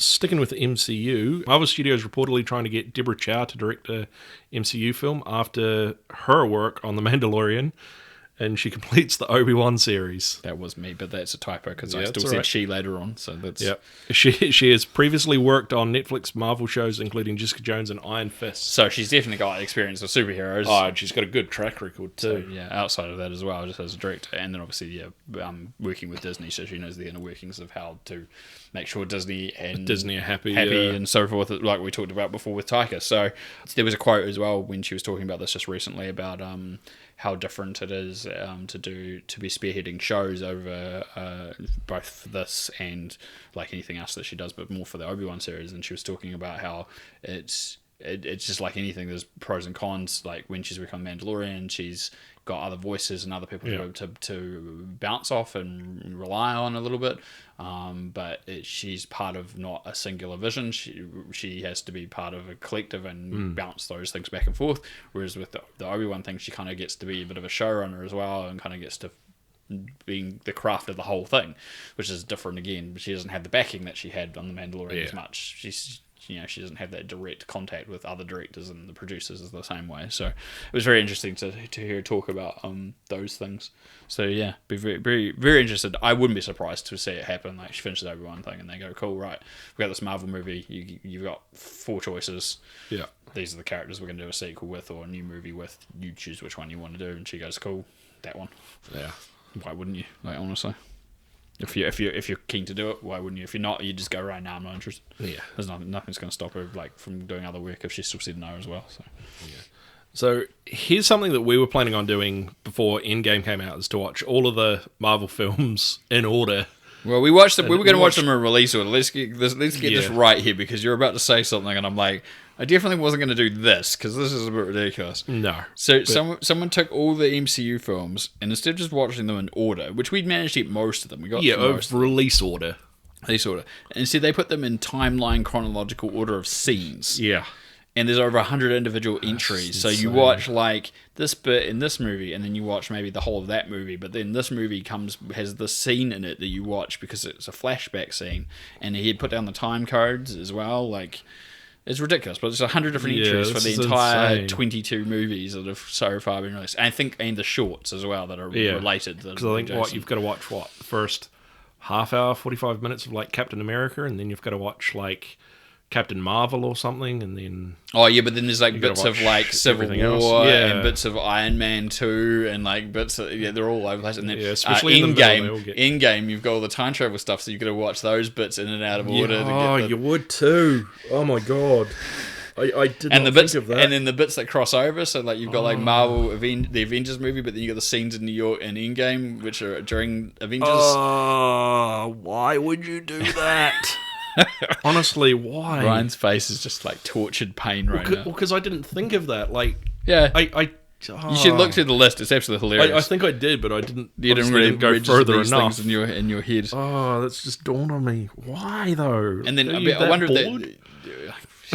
if you're that big of a Marvel I guess so. cinema fan and you got nothing better to do. But people do this all the time. People do this Yeah. with Star Wars as well. You got to true. watch this in this order, and now that gets more complicated when you've got like things like the various TV shows are going to Yeah, add more that's complication true. to this. It's going to be exactly the same thing for those people. All right, you're going to watch the 6 movies, and then you're going to watch the other 3 movies, and then you're going to watch this thing, and you're going to watch that Yeah, series, and blah, that's blah, and then fair. you're going to watch that for this, and that thing later, and then Yeah, this animated well, show, it's- but not that other animated show. and- It's like the Clone Wars TV series that I watched earlier in the year. It's like there's episode arcs in that which are all over the place that either come before or after other events. So yeah, it's and like, so you would have to watch movies or bits Yeah. of movies around those events if you were to watch them all in chronological order. I personally don't understand the idea of watching it. I would just rather watch. I don't mind watching movies in release order. If someone gave me a rough chronological order, like if things were out of chronological order, but they have a flashback that's self-contained in the movie, then I wouldn't go pause it and go change to another thing. I'd just watch that self-contained, but I would try and watch them in order. So, like for example, Star Wars. Okay, it would make sense if you watch 1, 2, 3, Rogue One, 4, 5, 6, for example. Yeah. Like I would go, okay, that makes sense. Or Solo, Rogue One, Yeah. stuff like that. That makes sense to me. yeah, just to do little bits here and there. That's a bit full on Yeah, it's a bit full on. But anyway, good on them for for working it out and being crazy. I guess whatever the next one. It'll be Black Widow. You've got to figure out where that goes now as well. Well, yeah, because that'll be between between Infinity War and Civil War. So Yeah. that'll so go. you got to put that But in there. but now it'll too. probably have flashback scenes because it's got to have some more origin stuff of Black Widow. So it'll probably go back to like the 90s as Yeah, well. at least. So yeah, Yeah. good luck to that person. Yeah. If they want to keep doing that, this is going to kind of make it easier for them. If they've got the definitive list, they can go watch Black Widow as many times as they want and figure out where things go. Yeah, exactly. Evan Peters is in a mysterious role in WandaVision. Now, he was Quicksilver in the X-Men films, which at the time were owned by Fox. But now owned by Disney, technically. Yeah. And so yeah, and always people make that joke because they're both in Kick-Ass. Him and Aaron Taylor Johnson, who is the other actual Quicksilver in the MCU, and they're both in Kick-Ass. And so is that what's that? When Quicksilver is friends with Quicksilver. Yeah. Okay. So, Do we assume he's not playing Quicksilver? it says mysterious role. The mysterious, so- and then the thing is, the other part of it is that he is supposed to be, because Quicksilver's Magneto's son, and then he was in the X-Men, and then okay, this is getting very messy. Yeah. Okay, I can see where. So this is like but this it could be a multiverse thing. So it could end up it could being be a multiverse. He could be playing the Quicksilver we know from those X-Men movies exactly because it's a multiverse. Oh my god. Yeah. Like I said, it's a mysterious role. It could be Quicksilver. It might not be. It might not be. We just don't know. My brain hurts. Yeah. My brain hurts. Yeah. Speaking of the X-Men, there was Hollywood costume designer Jose Fernandez who created costumes for the X-Men, Thor, Loki, Captain America, Batman, and Wonder Woman. Created the SpaceX suits, which have just gone up to the ISS. I saw that. I was when you were watching the launch. I was like, man, the interior of the launch cabin is so sleek and nice, and they're wearing these very nice looking suits. It's like we've finally launched into this modern idea of like what a spacecraft's going to look like. That's been inspired by all these movies where everything looks nice and shiny and clean. Yeah. And doesn't look like it was taped together. Yeah. And there's bits of old radio equipment, and the people just wearing suits made out of whatever they could patch it together that was meaning to not kill them. Yeah. Well, because like the suits looked, I won't say tight fitting, but they looked more comfortable than the former suits would have been. Like they still had like the big bulky gloves and all that. I don't think there's anything you can do about that, because I think the idea is you're supposed to have the dexterity, but you've got to have it sealed and yeah. But apart from that, like even the helmets, like they weren't big bulbous looking things. They were things that fit snugly on the head as well. Like in my opinion, probably a bit too close. Yeah, that's what I was about to say, because I think the idea of having the big bulbous ones was not because they couldn't do something smaller. It was so that you had more vision, more field of view, and you weren't feeling enclosed and trapped into this bobble of a head, so you had a bigger space, so you felt a little bit more free, a little bit more open, didn't feel so confined, and had more vision. So I feel like that was more of less of an aesthetic thing than it was just a general practical thing. Yeah, and from all accounts, like the suits are really comfortable anyway, because both astronauts that have gone up have both done previous space shuttle missions to the ISS. And so it's much more comfortable than the former suits. So well, there you go. Well, that's I guess, comfortability over practicality, I guess. Well, then you get a good quality costume designer involved. That's what you get. Yeah. That's literally it. And someone who creates has to create. I mean, this is the thing we have to think about, and it's more of a practical thing. People always are going, well, you want something on screen that looks iconic, and obviously it matches or invokes the style of a particular comic book character, right? Or whatever it is. Or whatever it is. Comic books. But using those as an example, but you've got to make sure it's functional, because go back to Burton for Batman, for example. Michael Keaton could not turn his head. No, he had to turn at the waist. He couldn't. Yeah, and it wasn't just on the movie. He literally in real life could not move his head. Like it was latex, like thick foam latex over his neck, and the head was just held in place, and so he just had to turn like all the time. Yeah, that's why he's got awkward turns. Yeah, it's always got awkward turns in the movies, but it was like that in real life. So more and more, the costume designs that you've seen in modern movies tend to follow the idea that they try and put a bit more practicality into it. So it's believable in a sense of on screen, but it's also more practical and realistic to be on set. Yeah, and I think that's why there's that joke in The Dark Knight Rises where Christian Bale's Bruce Wayne says to Lucius Fox, "Can you make the head turn?" Oh yes, yeah. Well, because he had the same thing in the first movie. Was the head it's a molded piece, and so he could still kind of turn a little bit, but it wasn't as drastic as the Keaton. Yeah, the lurch. Yeah, but I think that's it. So if you've got people going to space and they're saying it's comfortable, then clearly he's done a good job. So, yeah. Speaking of space, Netflix's Space Force is winning the trademark on the name Space Force over the US government. Well, the US government didn't challenge it, and they hadn't trademarked it somehow. Yeah. And then when they found out, instead of being all bitter about it, which was quite surprising, they issued a statement going, "Cool, awesome, good on them." Yeah. Which I was quite surprised. I was more surprised also then that Trump didn't tweet something nasty about it afterwards, considering how much he loves his Space Force. Yeah. Well, I mean, the whole idea behind this Netflix Space Force, which I still haven't seen, I don't think you've seen either, is that it's taking the piss out of Trump's Space Force in a way. So it's kind of funny that it's taking the piss out, but they've also taken the trademark now too. Yeah, it's kind of a bit weird. Yeah, who knows? Yeah, I don't know. Yeah. I don't know what to say about that. I'm just surprised Trump didn't have a hissy fit. That's basically it. That's about the most I can say about it. All right, you have to watch the show and then let me know. Yeah. I'll watch it at some point. But I've got National Treasure movies to that's true. Watch first. So sorry. All right. Right. We've come to a part of the show where I kind of feel as though we need a jingle here, but we've got no one with musical instruments. Oh, we've got one flatmate who probably come up with a jingle. Yeah, I just maybe. Say, hey, can you play something on your ukulele? Yeah, come up with something. Guitar. Yeah. So come with me to what's called Ryan's Toy Box. I tried to sing one time. We won't. So in this small section, I don't think I'm going to make this regular. We had it a couple of times, every once in a while. Yeah, every so often. It's my little I just corner. had this thought in my head. This segment does not seem. It seems too bad. Like the ukulele is too good for it. You need one of those kids pianos that just goes ding ding ding. Yeah, that's true. Yeah, something like that. That's the quality you've got. Yeah. All right. We'll try work on that next time I bring this up. So, in my toy box in this episode, Lego... yeah, I know, it kind of sounds bad, doesn't it? I'm out of here. Yeah, all right. Lego have announced 3 new ideas to be released either this year, later this year, if not early next year. One of them is a typewriter. Tom Hanks will be happy about that. Yeah, that's true. Another one is the Seinfeld 30th anniversary set and a Home Alone McAllister's house. Does the Those Home Alone potential ideas sets. the Home Alone one must be quite interesting because it would come with all the traps. That would be kind of cool. Yeah, I'd imagine it probably would. Have they seen what it looks like? I've just seen the exterior of the house. I haven't seen whether there's detail or anything, but I need to look it up. But I'm curious. If anything, it would probably come with a Kevin, the Wet Bandits, and maybe the old man with the trash can minifigures, I would imagine. I wouldn't imagine it would come with the rest of his family. Maybe the mum and dad, if anything, but that's probably even a stretch. Yeah. But pizza guy. Yeah, maybe. Could come with a pizza guy. Yeah.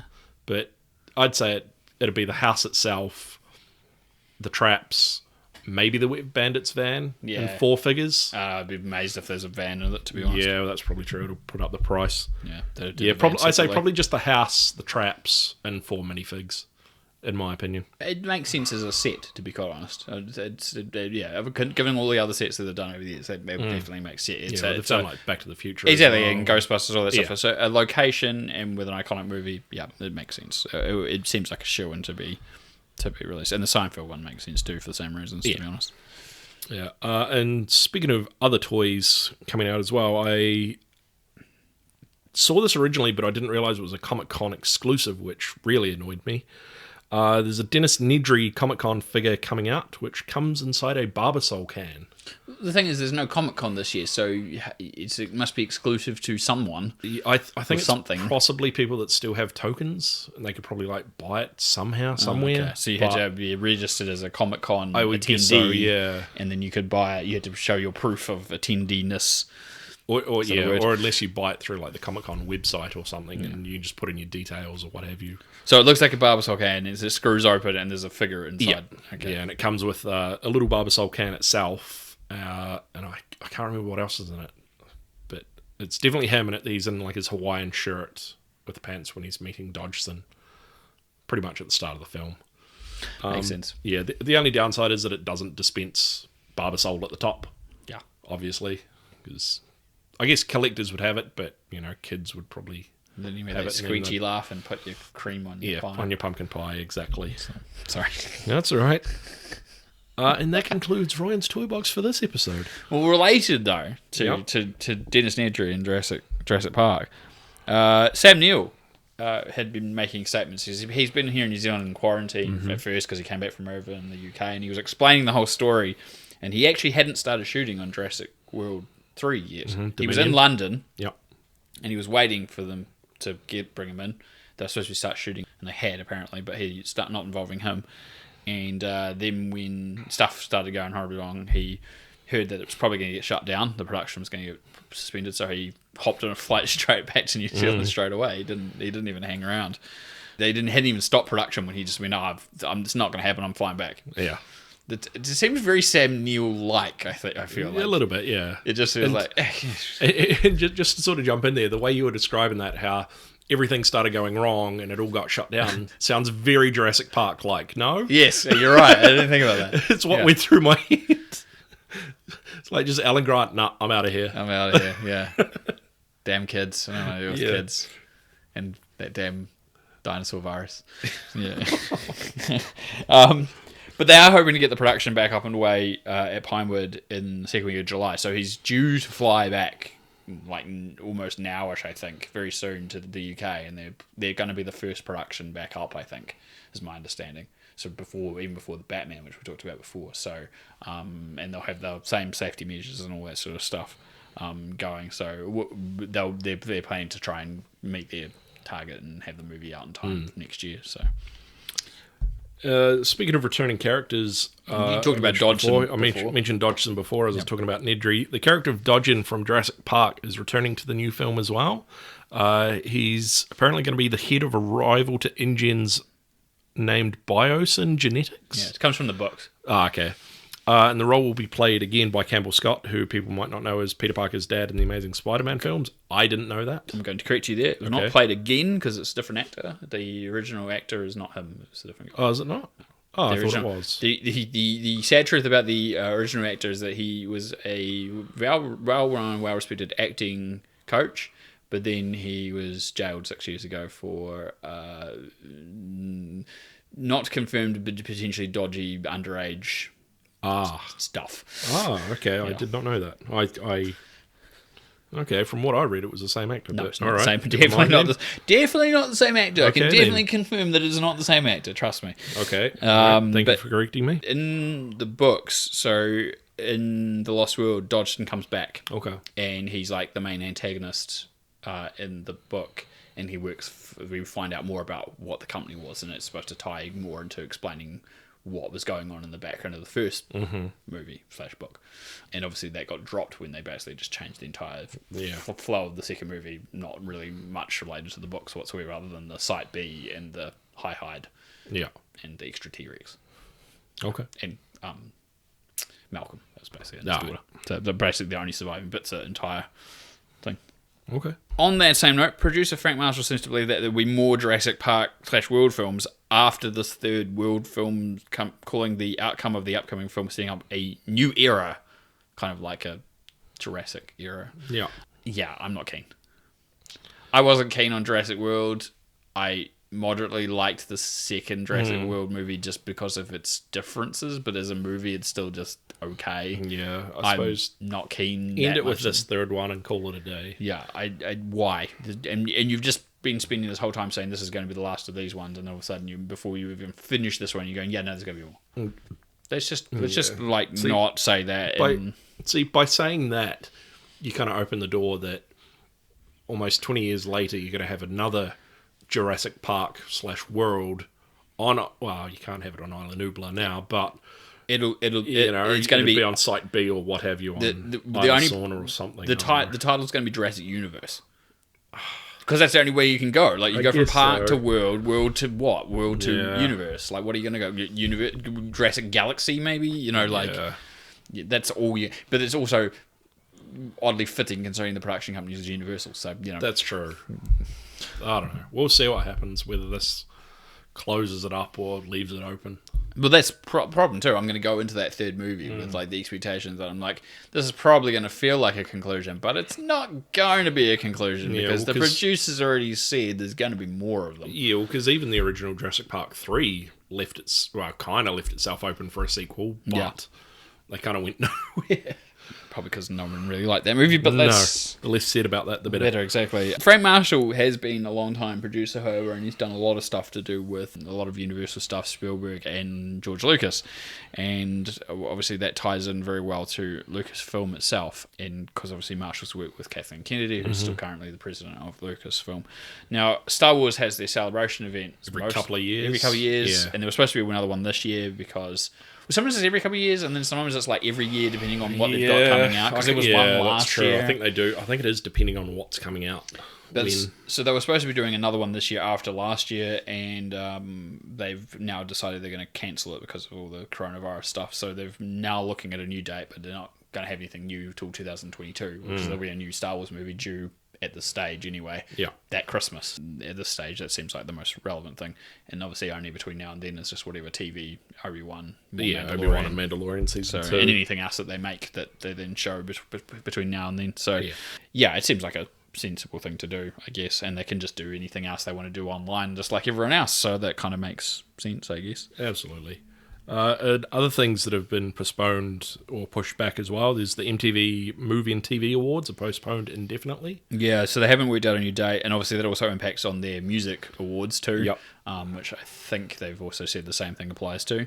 And on top of that, we were talking about this last episode, but the Oscars has been confirmed to be pushed back to April 2021 at this point. May get pushed back further. Usually it's around February, March, so it's not a massive pushback, but it's enough.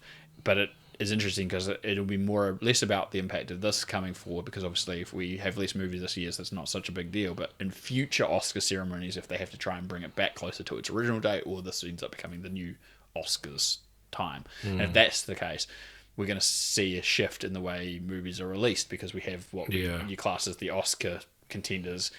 They usually tend to be, the awards ceremony seasons tend to be closer to the end of the previous year into the new year, because all the award shows tend to be early in the new year through till the Oscars, basically. Yeah. So if the Oscars goes back, everything else has to go back, or the awards sort of match it, to match it, or the award ceremony season becomes bigger or longer or weirder, and then that has that shift. So it'll be very interesting to see what happens in future years, really, more than anything else after this next one. Speaking of the Oscars, Oscar winner Kate Blanchett was on a podcast with former Australian Prime Minister Julia Gillard, saying that during her lockdown, she was doing some DIY with a chainsaw, and she took a nick out of her head. She's okay now. She didn't seriously hurt herself. Well, my understanding is she did this literally not very long before the podcast, so obviously it was very good that she was fine because she wouldn't have been on the podcast. But how do you take a nick out of your head? Did you hold it up and not realise? I think my guess is that maybe like she may have like hit a knot in the wood and maybe it bounced back or something. That's I don't know. You're fucking lucky. Yeah, like a nick out of your head with a chainsaw. Yeah. I mean, unless you weren't using it. Like it was. It was off or something. Yeah, and she was moving it and like didn't realise and bumped it against something. It depends on if it was the chain bit itself or whether it was like where your handle or something. Chain cover over it. Like, yeah, I don't know. What are you doing?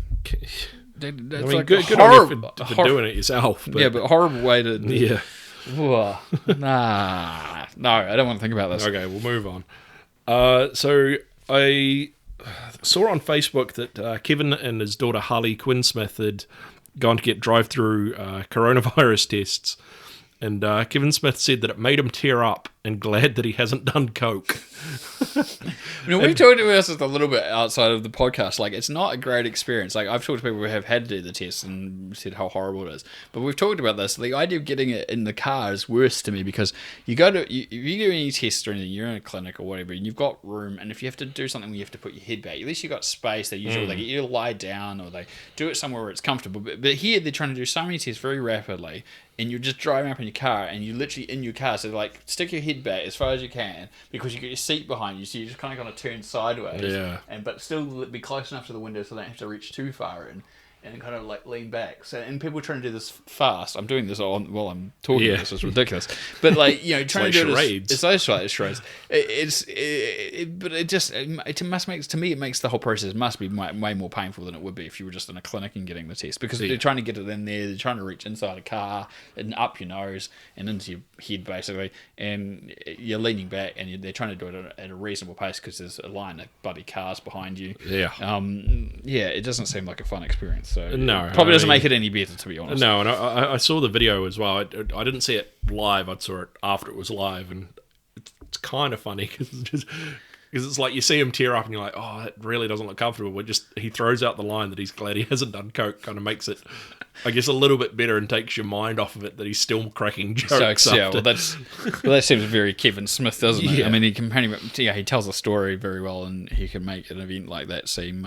He could probably talk about that for like a good hour and a half. Easily. Why he would get the whole backstory about why he thought he had COVID or why he needed to get the test, and then the whole rigmarole of going to the test, what the test was like, and how he felt afterwards, and then there'll be some sort of spin-off anecdote about like some celebrity who told him another story to do with COVID testing that kind of ties back into his story somehow in an unexpected way that you don't see coming. Yeah, totally. I would say so. That's exactly what it would be. Yeah. And it'd be like an hour 20. Easily.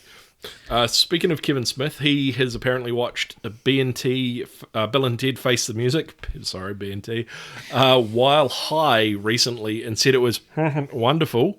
And that they he can swear, it's fine. And they stuck the landing, and the movie also made him cry. But he was also high, so... he was also high, so... I wonder if he's watched it again while sober? Doesn't seem like I mean, he watches most things while he's high. That's true. Well, if he's always watching things high, does that make him constantly sober? If he's always high watching things? I don't know. I'm not even going to go to that boundary. No. I know what you mean, but I'm not even going to go to that picture. Yeah. What I know is the reason why he watched it is that because obviously there was going to be a Comic-Con panel for it, and then Comic-Con's not happening, there is going to be a virtual panel thing, and he's moderating it. So in order for him to moderate it, they've given him access to watch the movie in advance, so he at least has some ideas of what to talk about or what not to talk about. And so that panel was coming up later this month, I think it is instead. So I think it's free for everyone to watch online. You can just stream it on YouTube or whatever. It'll be all over the social medias for Bill and Ted Face the Music. So, and they've got a whole bunch of the cast and crew involved the Q&A. So be interesting anyway. I'm not sure exactly when it is, but it's like this month. There was an announcement of them going to be a teaser was going to be released. Alex Winter said that it was going to be soon, and then people suggested that obviously it was going to be released on, quote, Bill and Ted Day, which is the 9th of June. Or 6th of the 9th. Yeah, that totally went over my head. Yeah. I was like, why that day? I was like, why the 9th of June? What is that? It doesn't make any sense. I was like, 9/6? What, that doesn't make... Yeah. Because America has it the other way. Yeah, of course. It was like one of those duh moments. Like, I just went, okay, and everything kind of fell into place. Anyway, so on Bill and Ted Day, the trailer dropped, and it's interesting. Definitely interesting. Yeah. Definitely more questions than answers, which is kind of a good thing of a teaser, I think. Yeah. You definitely want that. I definitely want that, yeah. I think I'm going to try and avoid any other trailers if I can. Okay, that's fair. After that. I think I've seen enough now that I'm like, okay, yeah. I'm intrigued by it. I want to go see it. You just still can't get over Keanu Reeves without the beard and the long hair. Yeah. That's really still off-putting. Because it's been probably close to 20 years since I haven't seen Keanu Reeves without a beard. I was actually trying to think about one of the last Matrix films. No, I was going to say there was a few movies through the 2000s where I think the last one I remember he played, was it the one that he directed and he played the bad guy? He didn't have a beard and he had short hair and no beard. And that was about 10 years ago, or less than 10, just under 10 years ago. But I think since then I haven't seen him in a role where he hasn't had a beard or a patchy beard or obviously got the answer as to why he had the mohawky hair thing, obviously in the trailer as well. Shaved head, yeah, which is just a wig, but yeah, it's funny because he looks proportionately right. We talked about this. Alex Winter makes his body size is way bigger than his head, which is kind of funny in its way. I kind of like that. It's probably the part of the joke as well. Yeah, it is part of the joke. I think it's so ripped, and the tattoos are hilarious. I don't know if you've actually read what's on them, but they're actually pretty funny. I've seen, I think, the main ones, but there's probably more detail. There's some pretty funny ones on there. The movie itself was brought up a week earlier, so it was supposed to be August.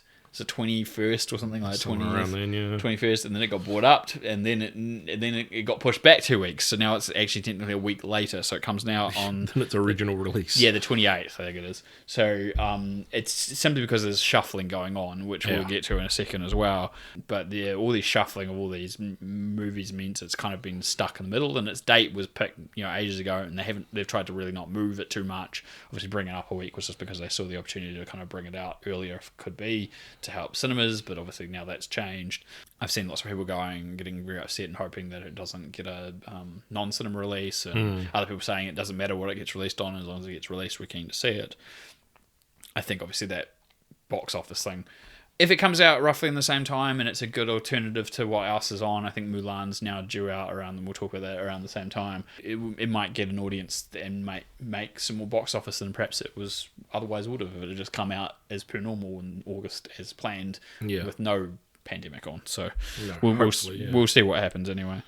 Now, Alex Winter and Keanu Reeves, they sent a congratulations message to the graduation class of 2020 at San Dimas High School and its football team. They did say they had their football team. They even yelled out San Dimas high school football rules. Yeah. Again, because they're graduating class this year, they can't have any. They're not having any ceremonies. There's been no proms. There's been nothing. So everyone's been doing these like streaming services because obviously the school year finished in May. Yeah. Into early June. There's all these people graduating. So yeah, they both videoed a nice message for them. So you can watch it online. It's very short and sweet. Yeah. But very straightforward.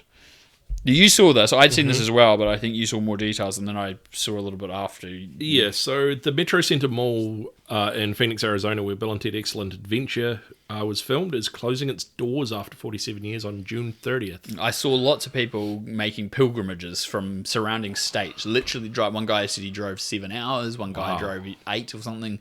A couple drove 6 or something in as well. I think I saw just to go visit it. Obviously, the mall itself, I've seen photos of it.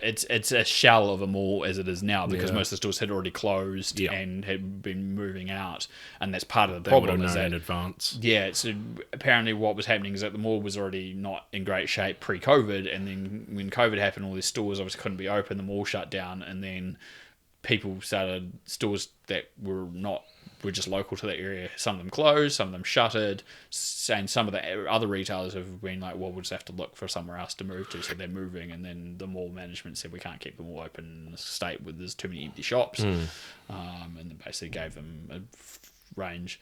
The discussion right now is that they want to turn it into something else. It's a big space that it can be used for something else, or the land can be used for something else, so the mall may go. Fortunately, it's not an uncommon thing in the United States. There's plenty of videos on YouTube if you're looking of like abandoned malls, empty malls, overgrown malls, sunken malls, all these sorts of things. And so mall shopping is not the same as it was 30 years ago in the States. No. Well, I just think it's the same almost everywhere, though. I mean, it depends on the country. Like some countries, malls are still popular and still well visited. Our malls are pretty well full most of the time. It's very rare for us. They literally built a new mall in Newmarket, an expanded mall last year. We're still, in a way, 20 years behind, I think. I'll give you that. We're not Amazonified enough like you are in the United States, where that's the thing. The reason why malls are going right, is everyone gets the stuff online. Yeah, we obviously have online shopping here. It's not like we're that far behind in that regard, but we just don't have... We haven't advanced as much as... We don't have like a giant Amazon warehouse on the North Shore that services the entire country, and you can't just get overnight shipping to everything. I mean, they could. Like, all of a sudden, I wouldn't be surprised if all of a sudden we heard in like next couple of years Amazon opens a new warehouse on the North Shore. Thanks, Jeff. Yeah, and does that. But like at this stage, it's not happening anytime soon. No. And so at this stage, it's not really an issue for us. But I can definitely imagine in the United States, this has really been a growing trend over the last decade or so. Yeah. So it's a shame. But yeah, there's a lot of people obviously going in to look around, take photos. Take so many photos and see what's still there from the film, if anything. Yeah, reenact a Rage Oshman sporting goods. Yeah. You know, like... or at least get chased by the security guards to the ice rink. Yeah, exactly. I don't think the ice rink's there anymore, but it's... or go have a giant sundae at Piggy Wiggy. Yeah. Or stand around with their hot dog. Yeah, that as well. Or we could go play, Beethoven's Fifth Symphony and... I don't think there's a music shop anymore either, probably. Oh, well. I'm just sorry, I think there's probably a lot of things that aren't actually in there anymore. But they're anyway. probably all well closed by the time the mall closed itself. Yeah, even beforehand. But there's still a few things. There were still a few things in there, but for the most part, it looked pretty desolate, unfortunately. So it's really about designing the location before it's shut. Moving sideways, Alex Winter's got a new documentary, and I thought this was relevant because I've obviously been talking Bill and Ted's, but it's to do with kids and showbiz. It's called Showbiz Kids. Yeah. And it looks at the child actors and the impacts on them and their families, and it follows some kids in the current world of showbiz and also actors who are former child stars or still actors. Some of them have retired, some of them are still actors now. But they still show up here and there. Or they are known for particular roles, and so they kind of spoof on those things, or are known as themselves, but because of their childhood fame. And so he's talked to a bunch of them, and obviously he's kind of knows the world a little bit himself, obviously had been a star from a young age. So it's very different from a lot of his other documentaries. If you've not seen any of his other documentaries, they're usually, I don't want to say this seems like really superfluous, superficial on the surface of what it is, because it's not. But his stuff's been very much more dramatic. It's been about like the dark web, and it's been about like crime and mystery. And one of them was about Napster and about music piracy. And one of them, they've been quite serious in tone. And it's not to say this isn't serious, but this is probably the lightest tone of any of them. You're looking at entertainment essentially. You're looking at the impact of children in entertainment and the impact of being in that environment on the kids themselves. So it's not to say that it isn't obviously an interesting topic. It definitely is. But so I'm very keen to see it. I think it's is it HBO or Hulu? No, it's HBO, I think. One of those, yeah. I think one thing I'd be very interested in, like when you watch the trailer, it's definitely a who's who of child stars that you'll probably know and have seen again as an adult grow up and appear here and there. I'd be very intrigued to see if he talks to the Olsen twins.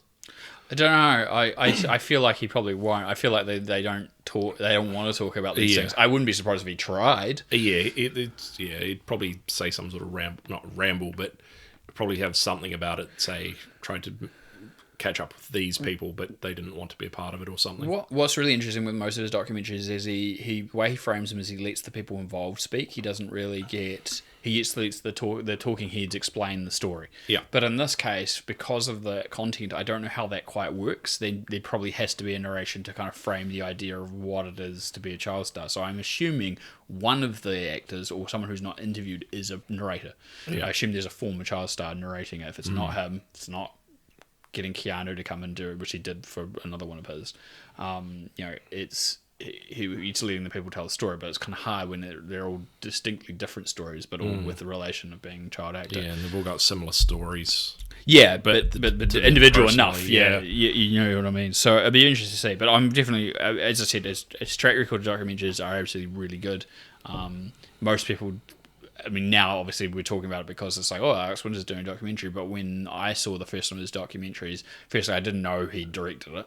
Yeah. I just saw the documentary. It was on a list of documentaries for one of the documentary film festivals, I think it was, I saw, and I picked it out because the content of it sounded interesting.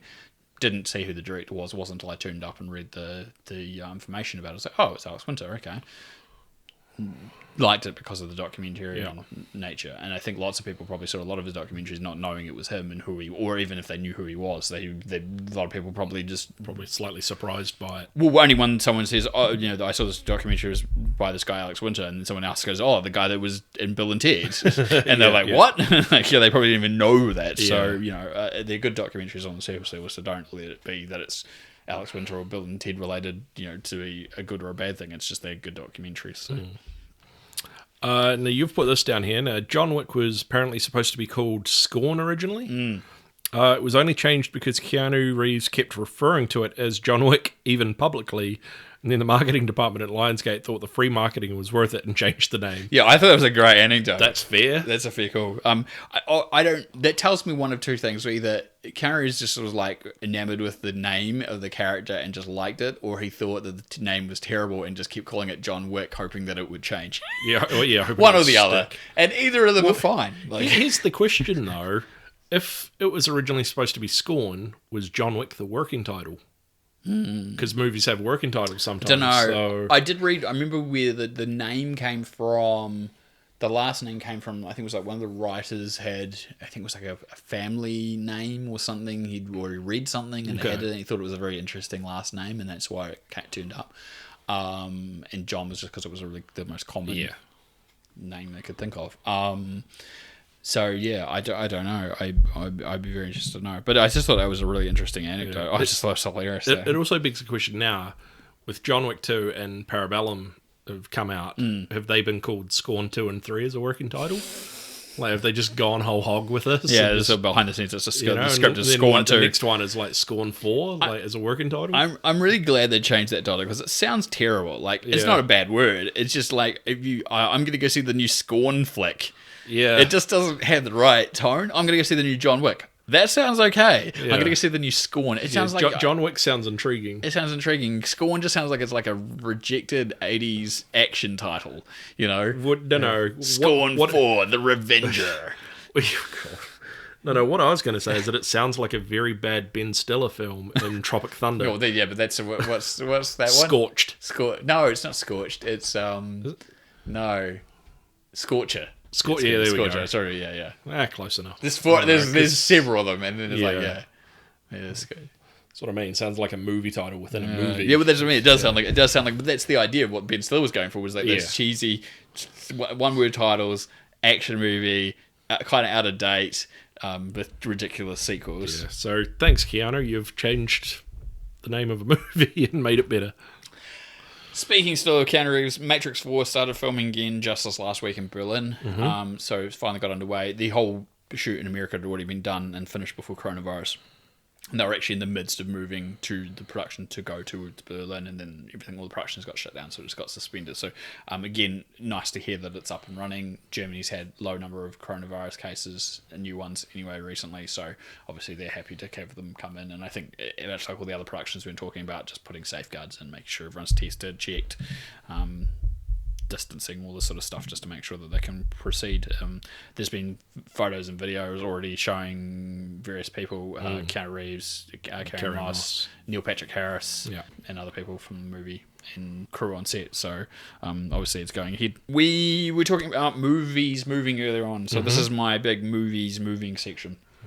So we'll blast through this because we've been rambling on for way too long, and I'm the main culprit of this, I think.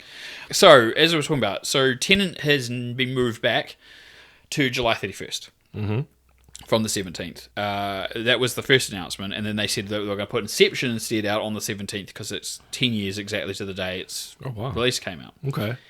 But then they had to push Tenet back again, and it's now August 12th. So that's obviously, this is what we were talking about before with like Bill and Ted. Bill and Ted was now in that August 12th slot, so it's been pushed back 2 weeks to go to the 28th. Mulan has been pushed out again. It was supposed to be July 24th. It's now August 21st. So again, that's another reason why Bill and Ted was originally supposed to be on the 21st before they moved it twice. No Time to Die has actually moved up 1 week. In November.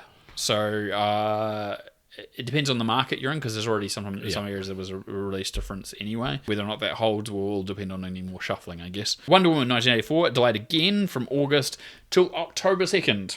Okay. Which was the date for Tom Hanks' post-apocalyptic robot film, which was called Bios, which is due to release on that date. Has now been bumped all the way back to April 16th, 2021. So that's a big delay. Yeah.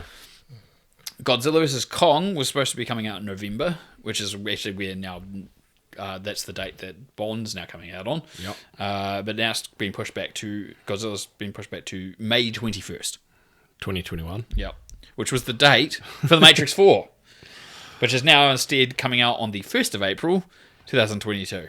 No April Fools. Yeah, it's a big jump around here. Yeah, there's all these dates moving there. There's and probably this one's still going to shuffled. be dates moved again. Well, this is, this is what we're going to go to. Because I think we've done this the past couple of episodes. Oh, it's going to continue. Given release dates, and then it's changed the following episode. Yeah. There was supposed to be a CG Tom and Jerry movie. That was going to be out in December. That's now going to March of next year, March 5th, 2021. The Witches, the one with...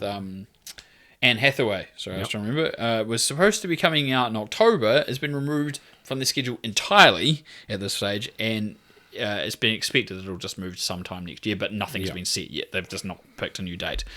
We've talked about it a couple of episodes. Greyhound, we saw the trailer a couple of episodes ago, and we talked about it. It's now going straight to Apple TV, which I think we talked about last time. The release date is the 10th of July, so for those with Apple. The SpongeBob SquarePants movie, Sponge on the Run, was supposed to be coming out in August still, into July, start of August, is now not coming to cinemas at all. It's going to pay services. My kids' school holidays. It's going to pay services, so basically you'll be able to rent it, and then it'll go to the rebranded CBS or Access streaming platform in the States. What that means for us we're overseas, I'm not sure. Some of the CBS stuff ends up on Amazon here, so like Picard's a perfect example. Yeah. The caveat is, all this won't happen until next year. Yeah. So effectively, it delays the film almost a year from its original first May of this year release date, because that's when it was originally supposed to come out before the coronavirus. So a movie that was supposed to be out in May, moved to August, now moved to, I think it's like April next year. So with all these delays, we've noticed that most of these cinema releases were supposed to be in July and now going to August. Most of the US cinema chains aren't opening, like AMC, for example, aren't opening till the very end of July. Most of them are planning to reopen on the 31st of July at this stage. Yeah. But probably going to be pushed back again. I would say so. I mean, cinemas are one of those places where it would be harder to do social distancing. It isn't. It isn't. I mean, you won't be able to get as many people into one cinema, but you have to space everyone out and seating arrangements that make sense. But it's no different than flights or anything else where people are packed together in a smaller space, an enclosed space. So you basically just have to make sure that it's cleaned properly, people are sat sensibly. I mean, again, we've got cinemas reopened, and I think that's what they're doing. But of course, somewhere like the States where the numbers and the cases and the spread is high, you obviously don't want that right now, and delaying it further and waiting to see how things progress is definitely the case. Unfortunately, as you've said, and as I've also said, like, we'll be around in another month's time, another Yeah. episode, and we'll be talking about more delays because it'll just be the continual thing, and this will bump that, and that'll change, and then there'll be too many movies on this date, and someone will go, oh, we need to move that there, and then Yeah. production won't be finished in time, so they'll go, well, we can't actually release on that date anyway, so now we need to go later, and then it all changes again, and then an adjoining studio says, oh, actually, we had that adjoining movie, we can't do that anymore, and that needs to come out first, and then, yeah. I think in this scheme of things, we were kind of joking early on when this first lot of delays, and we were like, oh, No Time to Die has moved to November, and Fast and Furious is back almost a year. It's so ridiculous. Seems like sensible options now. Yeah. 6 months to 1 year later, much better choice because you're less likely to be bumping yourself around every few months and confusing people, and or people aren't going to turn up because they're worried. Like the other problem you've got, the risk, is that Tenet's obviously the movie that they keep saying people want to come back and see, but and especially in the States, are people willing to risk that potential getting sick to go see a movie? There are people out there who probably will, because there's people out there who don't wear masks and don't care about they don't believe in what it is anyway, so they're probably not so fast. But there's definitely lots of people out there who would be movie going audiences, but who are too worried about getting sick and don't want to go out. Yeah, and absolutely. So I'd be very interested to see what the impact is in the long run anyway. Yeah, and it's just one of those tough things. I mean, I think you've pretty much nailed it on the head. There'll be people out there that don't care, will go anyway, but people will just wait till like the DVD release or something and send someone out to go pick it up on DVD or what have you, or just pay for it online, or exactly. streaming or whatever it is. Yeah, exactly. I think that's probably it to the hill, unfortunately. So I think it's going to be a much longer time before. Yeah, and it's one of those untricky places at the moment, not just for movies but for the world in general. Yes, definitely. We'll move to our in memoriam section. Yes. We've recently lost Ian Holm. Yes. At the age of, was it 90? I think it was 90, yeah. I can't remember what it was. Down. Terrible. Yeah, I remember seeing a lot of other people like post that it was sad for him to die, but a lot of people going, I thought he was dead already. I suppose he's one of those actors, he's been around for a long time. He also hadn't been in stuff for a long time. The last role he did was The Hobbit, and the only reason he did that was literally Peter Jackson essentially took the movie to him. Yeah. And I think Christopher Lee as well. Yeah. They took what they could or needed to go to the UK and set up there. Yeah. And Holm's been battling with Alzheimer's for the last decade, I think. So I kind of can understand why people were like, oh, he was still alive. Like I can kind of see that. But it's still yeah. I mean, Holm's career, theatre actor. Then he got terrible bouts of stage fright. Decided he couldn't do stage performance anymore. For an actor, that must be horrifying on two levels. Obviously, based on the fact that you were getting this intense stage fright. But then, what does it mean for your career? What can you do? Yeah, you can't go back to the stage. No, and he managed to parlay that into a film career and was surprisingly consistent in it. Film and TV, especially for another 35 years. Oh, easily. Was very impressive, and he's an there's so many movies over the last 40 years that you've easily seen him in. Yeah, a big loss, but not 90s is a good age. Not it's a good innings for sure. Not a bad inning at all. And we also lost Joel Schumacher. Yes, at age 80. That one I definitely know. Schumacher is like we make jokes about Joel Schumacher mostly because of the Batman movies he made. Yeah, and it's a discredit to him because as a visionary filmmaker, he's always had a very unique style, and some of it, he's got great movies. Yeah, Lost Boys is great. St. Elmo's Fire. He's just done so many really good movies. We kind of forget it all because we always go, always come back Batman to and Robin. Yeah. Oh, that terrible movie. And like his later track record was not always great. The one was it the number 23 with Jim Carrey. Yeah. Not a great movie. But the fact that he continued to work for most of his career, I think his background was like costume or fashion design. Like costume design. Yeah, it's not bad for someone to come from that field of work and have such a very unique style. I mean, I jokingly said to you, like the thing that always comes to me is the Robot Chicken thing with the it's like a sci-fi convention or something, and someone screams out, "Joel Schumacher's history's greatest monster."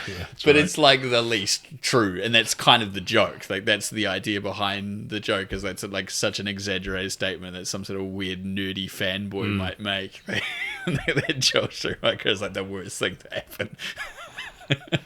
And I think to me that summarizes it entirely. Like to make that statement is to say, that he was a terrible filmmaker. He wasn't a terrible filmmaker. He made exactly what that studio wanted for Batman. He made something that was supposed to be bright and vivid and what he saw as Batman. Just like the reason why it took a decade to make Tim Burton's version of Batman, because studios didn't want to touch it. They thought, and if they were, they wanted to make it like the 60s campy TV show, like they thought that's what Batman is. And so that's definitely one way. If Tim Burton put his unique stamp on making it dark and brooding and gothic, and later on Christopher Nolan made it gritty and realistic, then his version was bright and colourful and camp. And it's exactly what he wanted to do, and it's exactly what the studio wanted. They didn't rehire Burton because they didn't want another Batman Returns. They wanted something different. So yeah, it's a thing to say, I guess, but yeah, it's again another loss for the industry. For someone who's still working up until just recently, to be honest. So. For sure. We'll move on to our trailers now. Yes. The Ava trailer. Jessica Chastain plays a hit woman.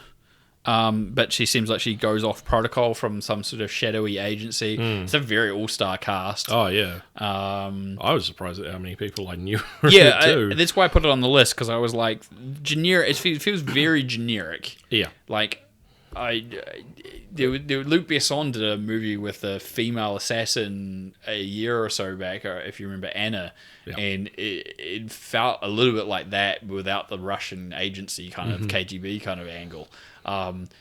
It didn't feel too dissimilar to that, and people double crossing each other, and everyone's punching everyone else in the face or shooting at each other. And it definitely looks like it's going to be your typical sort of spy thriller where there's double crossing and you don't know what's going to happen until it happens. Sometimes these things are unique and interesting. Like I think we were downstairs and I had Domino on that other time that you hadn't seen, and that's kind of in that realm of like there's some interesting twists and double crosses and all that sort of stuff.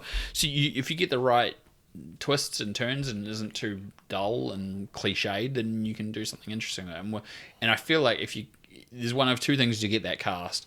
One, there's something in there that they all read, and they read the script and they all signed on because of it, or someone did and the rest jumped on because that person signed on, or they all just took the payday. It's one or the other. There's no middle ground to that. I don't think so. Hopefully I'll keep an eye out for other reviews, but I'll pay attention to it and see what happens. It's going to be one or the other. There's a trailer for The Old Guard on Netflix. You seemed quite intrigued by this, based off a graphic novel.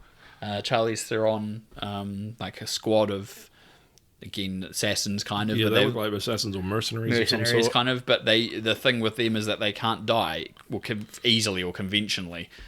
So they've been around through millennia, hundreds if not thousands of years, it seemed. That's the one thing that really intrigued me, is like it mentions pretty early on in the trailer that they've been around for X amount of time, but they don't like being seen or something like that. Well, they hide in the existence. The shadows, so kind of begs the question is there not a community, but as do they pass it down to like their children or something, or is it them themselves X amount of time old, if you get what I mean? They've got this, and I want to avoid saying it, but they kind of got that trope of bringing in someone new so that the audience has someone to relate to who gets all this information explained to them. Yeah. Which is not a bad thing. It's not. Some people might say it's lazy, but it's not. If it's done the right way, it's not lazy. But you usually quite often have this because it's a good way to relate an existing thing to an audience member by having other characters or situations explain it to the new person as they experience it. So obviously this new person has not. It's almost like you unlock this healing thing at a certain age or after a certain event or something, because it seems to imply that she didn't know she had this until she did have it. And they told her that she had it. I don't know. It's confusing. But it looks interesting, but it's a Netflix movie. It's done through Sundance Productions, so it's like an outside... This would be like the sort of thing that you would see a cheapy action movie not cheapy, but like a moderately budgeted action movie at the cinema. Then it's just going straight to Netflix in July. It can't be any worse than Extraction, I think. So, and Charlize Theron kicking ass. She was good in Atomic Blonde, you know. Yeah. I mean, that last movie we were talking about with Ava with Jessica Chastain, it takes very much from that Atomic Blonde. She's getting up and close and personal and punching and kicking and shooting people in the face, and it's very much inspired by that John Wick Atomic Blonde kind of style, I think. Yeah. Very much so. Yeah, I'd be interested to see. Yeah. And along with Charlize Theron, who else is in it? Oh, don't. No, I knew you were going to say that. I'm not going to. No. No, who is it now? No. Oh, come on, for the listeners. They're just going the listeners that can remember, there's one person he can't pronounce the name of. Who is it? No, come get this screwed up. I'm going to say it. Come on. No. Come on. No. So I'll get my poking stick out in a minute. I'm moving on to the next trailer. I'm moving on to the next Chiwetel Ejiofor, for those of you who remember that he can't say that name. I always screw it up. I can get it in my head, and I'm like, because I think I'm going to say it wrong. If I say Chewy, it sounds bad, and like I think it's something different, and so I always know it's Ejiofor, but I can never remember the first name, how to pronounce the first name, and I keep telling myself, no, it's not that. I'm saying it wrong, but it's actually the right way to say it. So I know what I'm supposed to say, but I don't want to say it because I think it's wrong. Fuck, it's terrible. Anyway, there was a new Tenet. There's a new Tenet trailer, which explained more about this time thing, time dilation or whatever. Yeah, it's not. So it's not time travel, but it's like time. They have a word for it in the trailer. Yeah, you can sort of see things before they happen or something. Yeah. Or he goes back or something. I don't know. It seems weird. I think it's still. I mean, it explains a lot more, which obviously the new trailer was going to, and it was supposed to obviously be when the movie was due out in a couple of weeks from now, and so it's kind of like the last trailer. It still doesn't endear me as a plot.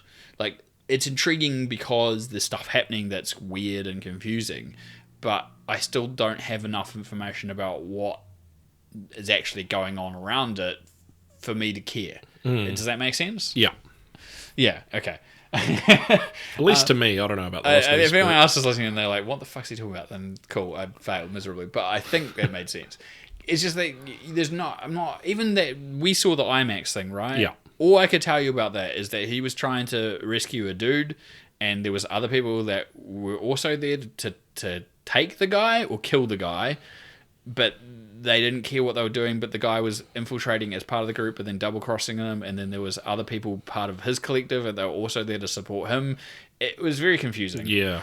And I'm not getting any more information out of the trailers than I was out of that either. So, I mean, in a marketing sense, maybe that's doing its job. Am I going to go along and be very surprised with the story? Well, maybe. That's probably a good thing. But I still don't even have enough of a hint about what it is they're doing and why. Like, there's less than Inception. Even with the trailers for Inception, by this point, before the movie came out, I knew it had to do with, like, stuff in dreams. Yeah. And it was crazy looking, but I knew it was a heist movie. Like, at the end of the day, I knew it was a heist movie. It was a different type of heist movie, but I knew it was a heist movie. This, I don't know what it is. I don't know if it's a heist movie. I don't know if it's a crime movie. I don't know if it's a drama, like a sensible drama. It's got some sci-fi elements, obviously. So there's some action as well. There's obviously action in it, but I don't know what is it. So is it a shadow organization? What's the end goal? What are they going for? Who are they going for? Like, I don't know any of that stuff from those trailers. To me, that's not great marketing for a general audience. Maybe that's the idea. Does it make... It shows you trailers and all this, but doesn't give you enough information that you want to go see it anyway. But does it make you want to go see it because of that lack of information? See, to me, the drawing that's thing the catch-22, I guess. See, to me, the drawing thing that is more important for getting people in is to figure out why this time stuff's happening, right? Yeah. But that's not the plot. That's just something in the movie. Yeah.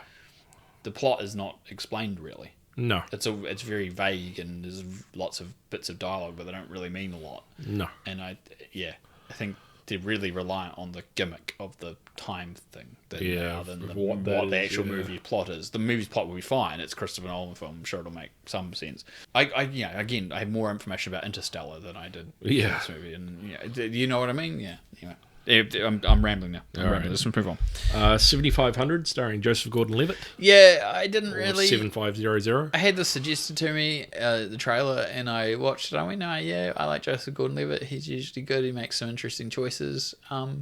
He's a pilot, or co-pilot, as you said, and the plane they try to hijack the plane, and his partner is a air stewardess on the plane, and she's being held hostage along with these people. But then it seems to imply that because he can't let them in, and they're going to start attacking or killing hostage. It seems very trite. Yeah. It hasn't got great reviews, which is a shame, I guess. But it's one of those. We'll put our protagonist in a room. It's a one location, so it's a cockpit of a plane. Yeah, it's almost like kind of like a bottle movie in a way, where you've got your main character in one location. You have a very basic setup of him arriving for the start of his day and getting on the flight, and then pretty much from like 95% of the movies takes place on the flight deck. Yeah. And through the camera system and over comms and phones and radios and stuff. And then everything else it's all in there. It's a really hard film to get right, and so it's probably a lot more to do with why it's not doing so well. But I mean, it's interesting enough. Yeah, it might be okay to chuck on for an hour or two and see what you think. But I probably won't be anytime soon. Train to Busan presents Peninsula, is the sequel to Train to Busan. You haven't seen Train to Busan. I have not. So what did you think of this trailer? Looked pretty good. Looked very intriguing. It's very different than Train to Busan. So Train to Busan definitely has zombies. It definitely has zombies that move really crazily. The way they make the move in that movie is really unique, and they kind of flip themselves over and rotate. They move kind of fast, but not like running fast.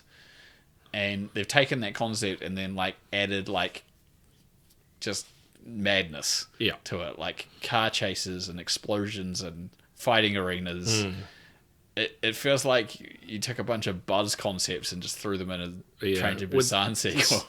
There's a heist. There's a heist for money. There's zombies. There's a kid that drives a car.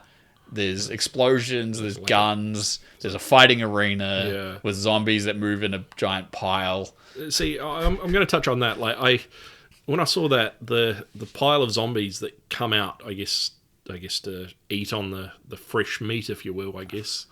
It kind of, to me, looked like something from The Thing. Like, it looks like something the Thing would, like, morph into if it's, like, having, like, several different identities. Yeah, it makes sense. It kind of looked like that to me. Interestingly, the concept's still there, because in the first movie, the way they move is still the same as how they were in the first movie. It's just a pile of them doing the same thing. And you saw there was the shots of the glass and them all falling out of the glass, and they run off things, and they kind of scramble, and they hit the ground, and they just pile over each other. A bit like World War Z did that as well. Yeah, I was about to say that. But there's just the way they move is very unique and erratic and interesting. It's interesting too because I've been playing Last of Us Part 2. Yeah. But even the first game, there's some reference, like there's some definite like the road in Last of Us, and like people living in an post-apocalyptic thing like 4 or 5 years after events happen. So a lot of overgrowth. Visually, stylistically, even the names of some of these things are like those same concepts. So it feels like it's obviously very much indebted to other apocalypse media. Yeah. And so there's probably a bunch of references throughout the entire movie to other things set in post-apocalyptic things. So I don't know. And there's enough in that trailer that obviously it's appealing, but is this the right time for it? I don't think there's an audience right now that really wants to see a zombie movie. No. I think zombie movies are a little bit out of fashion. It's probably right out now. of fashion at the moment. And the one thing that kind of bugged me about it is that I don't know if it's deliberate or not, but the fact that they've put it as Train to Busan presents Peninsula instead of like Train to Peninsula or something. Yeah. As a sequel like that, I don't know, to me that kind of doesn't sit well with me. I don't know how you feel about it. I think in its home country it's just Peninsula, but I think so that where everyone knows Train to Busan, so they know it's related to that movie. It's like Hobbs and Shaw in some countries was Fast and Furious presents Hobbs and Shaw. But so that you knew that the Hobbs and Shaw film was related to the Fast and Furious franchise. That was going to be my follow-up to it, is the same example. I think that's literally it. It's just a marketing thing. It's just so that people are aware that this is related. Yeah. It's and not I think American Pie did it too with those. Yeah, it did. With American Pie presents The Book of Love or whatever it was. Yeah. It's so that you know that it's related in the same universe but isn't the same characters or most of the same characters. There might be like a tie over here, which obviously in those American Pie movies it was the dad, or there was a relation the character that was related. Yeah, there was to always like a Stifler, like and a there was Stifler always Jim's character. dad. So those were the connective tissues. So this is obviously the same universe, same environment, but different characters. Hobbs and Shaw was like, we've taken two characters from Fast and Furious and given them their own movie. It's not. To me, it's just a marketing thing. It's not a big deal. And for people who haven't seen Train to Busan, well, they should first and foremost. But like, it gives them a good understanding that like, okay, it's related to it. It's a sequel or something else to that. So I should look up what a Train to Busan is and see it. Interestingly, Train to Busan is a very different film than that. It's at least not that it doesn't have action scenes. It definitely does, but it's definitely not like that. Okay. That's quite over the top. Yeah. Train to Busan is a bit more of a slow burn, I think. Okay. So if you see that and expect more of the same from Train to Busan, you're going to be very disappointed. But if you saw that and wanted slightly less craziness, then you'll probably be much happier. Okay. If that makes sense. All right. There was another, was it Netflix, I think? Palm Springs? Hulu. Hulu, sorry. So Hulu that's right. bought the rights. I think I talked about this before we recorded. They paid for it at Sundance, because Sundance still happened this year before coronavirus went hell. And it sold for a record amount by 69 cents, which was the production company / Andy Samberg being an idiot, because they were going to meet the exact same, because the previous record for what something sold at Sundance. And he said, well, you should outdo it by 69 cents, because that's funny. And they did. So and that's why I don't like Andy Samberg. Yeah, see, the thing is, I think even you liked that trailer, though. I think you can get past Andy Samberg. It was an alright concept for a movie. Yeah, exactly. And the reviews, because I heard about it from the reviews at Sundance before it even sold. I heard the reviews were really good. Yeah. They said it's just the right pitch perfect level of like dramedy, romantic comedy, sci-fi kind of weirdness, because obviously there's a bit of time dilation and repetition. Yeah. Self-reference and reference to the concept of being stuck in a loop, Groundhog Day, etc. Yeah. And just it's a fun movie and just the right actors at the right tone and all that sort of stuff. So I'm very curious to see it myself, and so the trailer is basically what I expected. And in some ways I feel like maybe because I've seen all these reviews and seen the trailer, I'm kind of excited about it. I'll watch it and go, oh yeah, it was okay, it was good. Yeah. I don't know, but I'm waiting to see the final result, because I feel like there might be more to it that are just like, oh, okay, now I get why. Yeah, it definitely seems like, because Andy Samberg seems to be aware of it. His character seems to be aware of the time loop. I think the understanding is that he's been in the time loop for a long time. Yeah. When he causes her to get caught in the same loop. So he calls, I can't remember the actress's name, but it's the mother from How I Met Your Mother, if you've ever watched that. Kristen Milotti. Yeah, it sounds about right. So she's in it as well, and then she gets caught in the time loop with Andy Samberg, and then they, not necessarily wreak havoc, but they sort of, I guess, kind of have fun with it or try to break the loop or what have you. Yeah. A la Bill Murray and Groundhog Day. Yeah. I'm interested to see at some point they make a joke about that fact. They're like, what do we do? We have to have like a perfect day and everything has to align and we have to learn from all our mistakes and then everything goes back to normal. It'll be interesting to see what happens and how it resolves itself, if it resolves itself. Yeah, it also seems as though J.K. Simmons is aware of it as well. His character's aware of it or something. I feel like he's an easy enough character, like whoever the person is, to that when what the relation is to Sambu's character, that he just takes everything on face value. So he just tells him that this is real crazy, or he shows him like very easily when he can predict everything that's going to happen. Kind of those all cliches of it. Kind of immediately goes, oh, okay, so you're obviously telling the truth. If that's the only way you could explain that. Yeah. Like, how did you know all this was going to happen in the next minute? Yeah. I wouldn't be surprised if it's that sort of stuff, and obviously just to do with the character. Yeah, but he seems like very. It's kind of a good way. Like there's something that doesn't really happen in those movies. Definitely doesn't happen in Groundhog Day. Like Bill Murray doesn't really have anyone that believes him. No, because of who the character is before the events. That's the one. It's a clever thing about the movie too, is that because he's such a dick. Yeah. Anyone who he tries to say anything to early on, they don't believe him. They just think he's joking around or he's being an idiot again because he's such a dick that no one's. So he doesn't have anyone to confide in. So that's nice. Already on that level, there's two things to that movie that are different. He has someone else doing the loop with him, and he has someone else that he has actually talked to who kind of listens to him and actually gives them encouraging words. So, it's not a bad change, bunch of bad changes. So again, maybe why it's been getting good reviews. Yeah, we'll definitely see what happens with it as well. I'll be keen. I'm definitely going to see it. So And finally, the Kingsman trailer. The second one came out. So obviously this was another movie that got pushed back. It didn't even get pushed back for coronavirus. It just, in time, seems to have been the best thing for it to have done, because it would have tried to have been coming out. I think it was March. I think it was supposed to be due out, or the end of March, start of April. I think so, yeah. It sounds about right. So it would have been like right in the middle of coronavirus. So in hindsight, it's probably a good thing. I think it's due out later, like September, October, November, something like that, whatever it got pushed back to. And it looks crazy. It looks like a Kingsman sequel, but obviously it's a prequel. It's a prequel, yeah. The cast look like they're having a great time. There's some pretty good famous faces in there. Absolutely. I think it's going to be filled again with, a huge cameo list. Yeah. I think the action sequences will be just as good as the last two.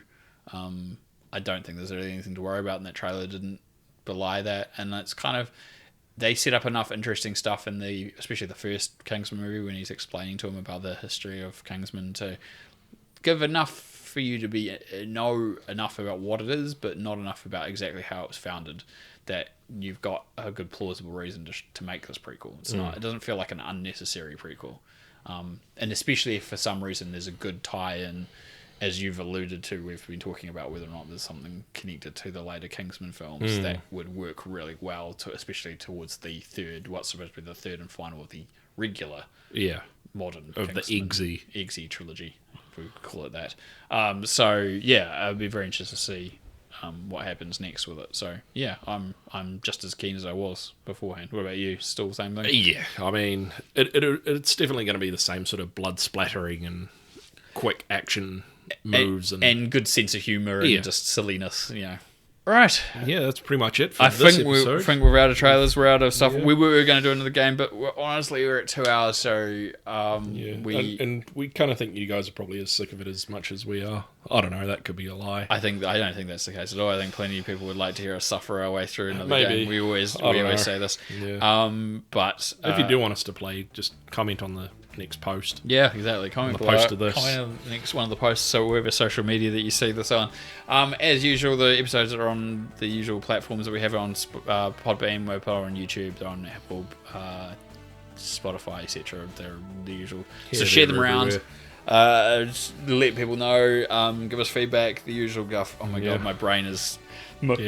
Comment on mush right now. Don't forget to comment on Facebook and drop us a line if you like what we're listening to, or give us feedback if you want us to play a game, or you got an idea for a different movie themed game. Yes, feel free. I came up with another game, but we didn't really go far with it to try. So. No, we didn't really follow through. Yeah, I forgot about that entirely. The ideas are right, but it's a lot complicated. Yeah. So yes, until next time, we will catch you then, and hope you enjoyed this episode, and take care. All right, so bye.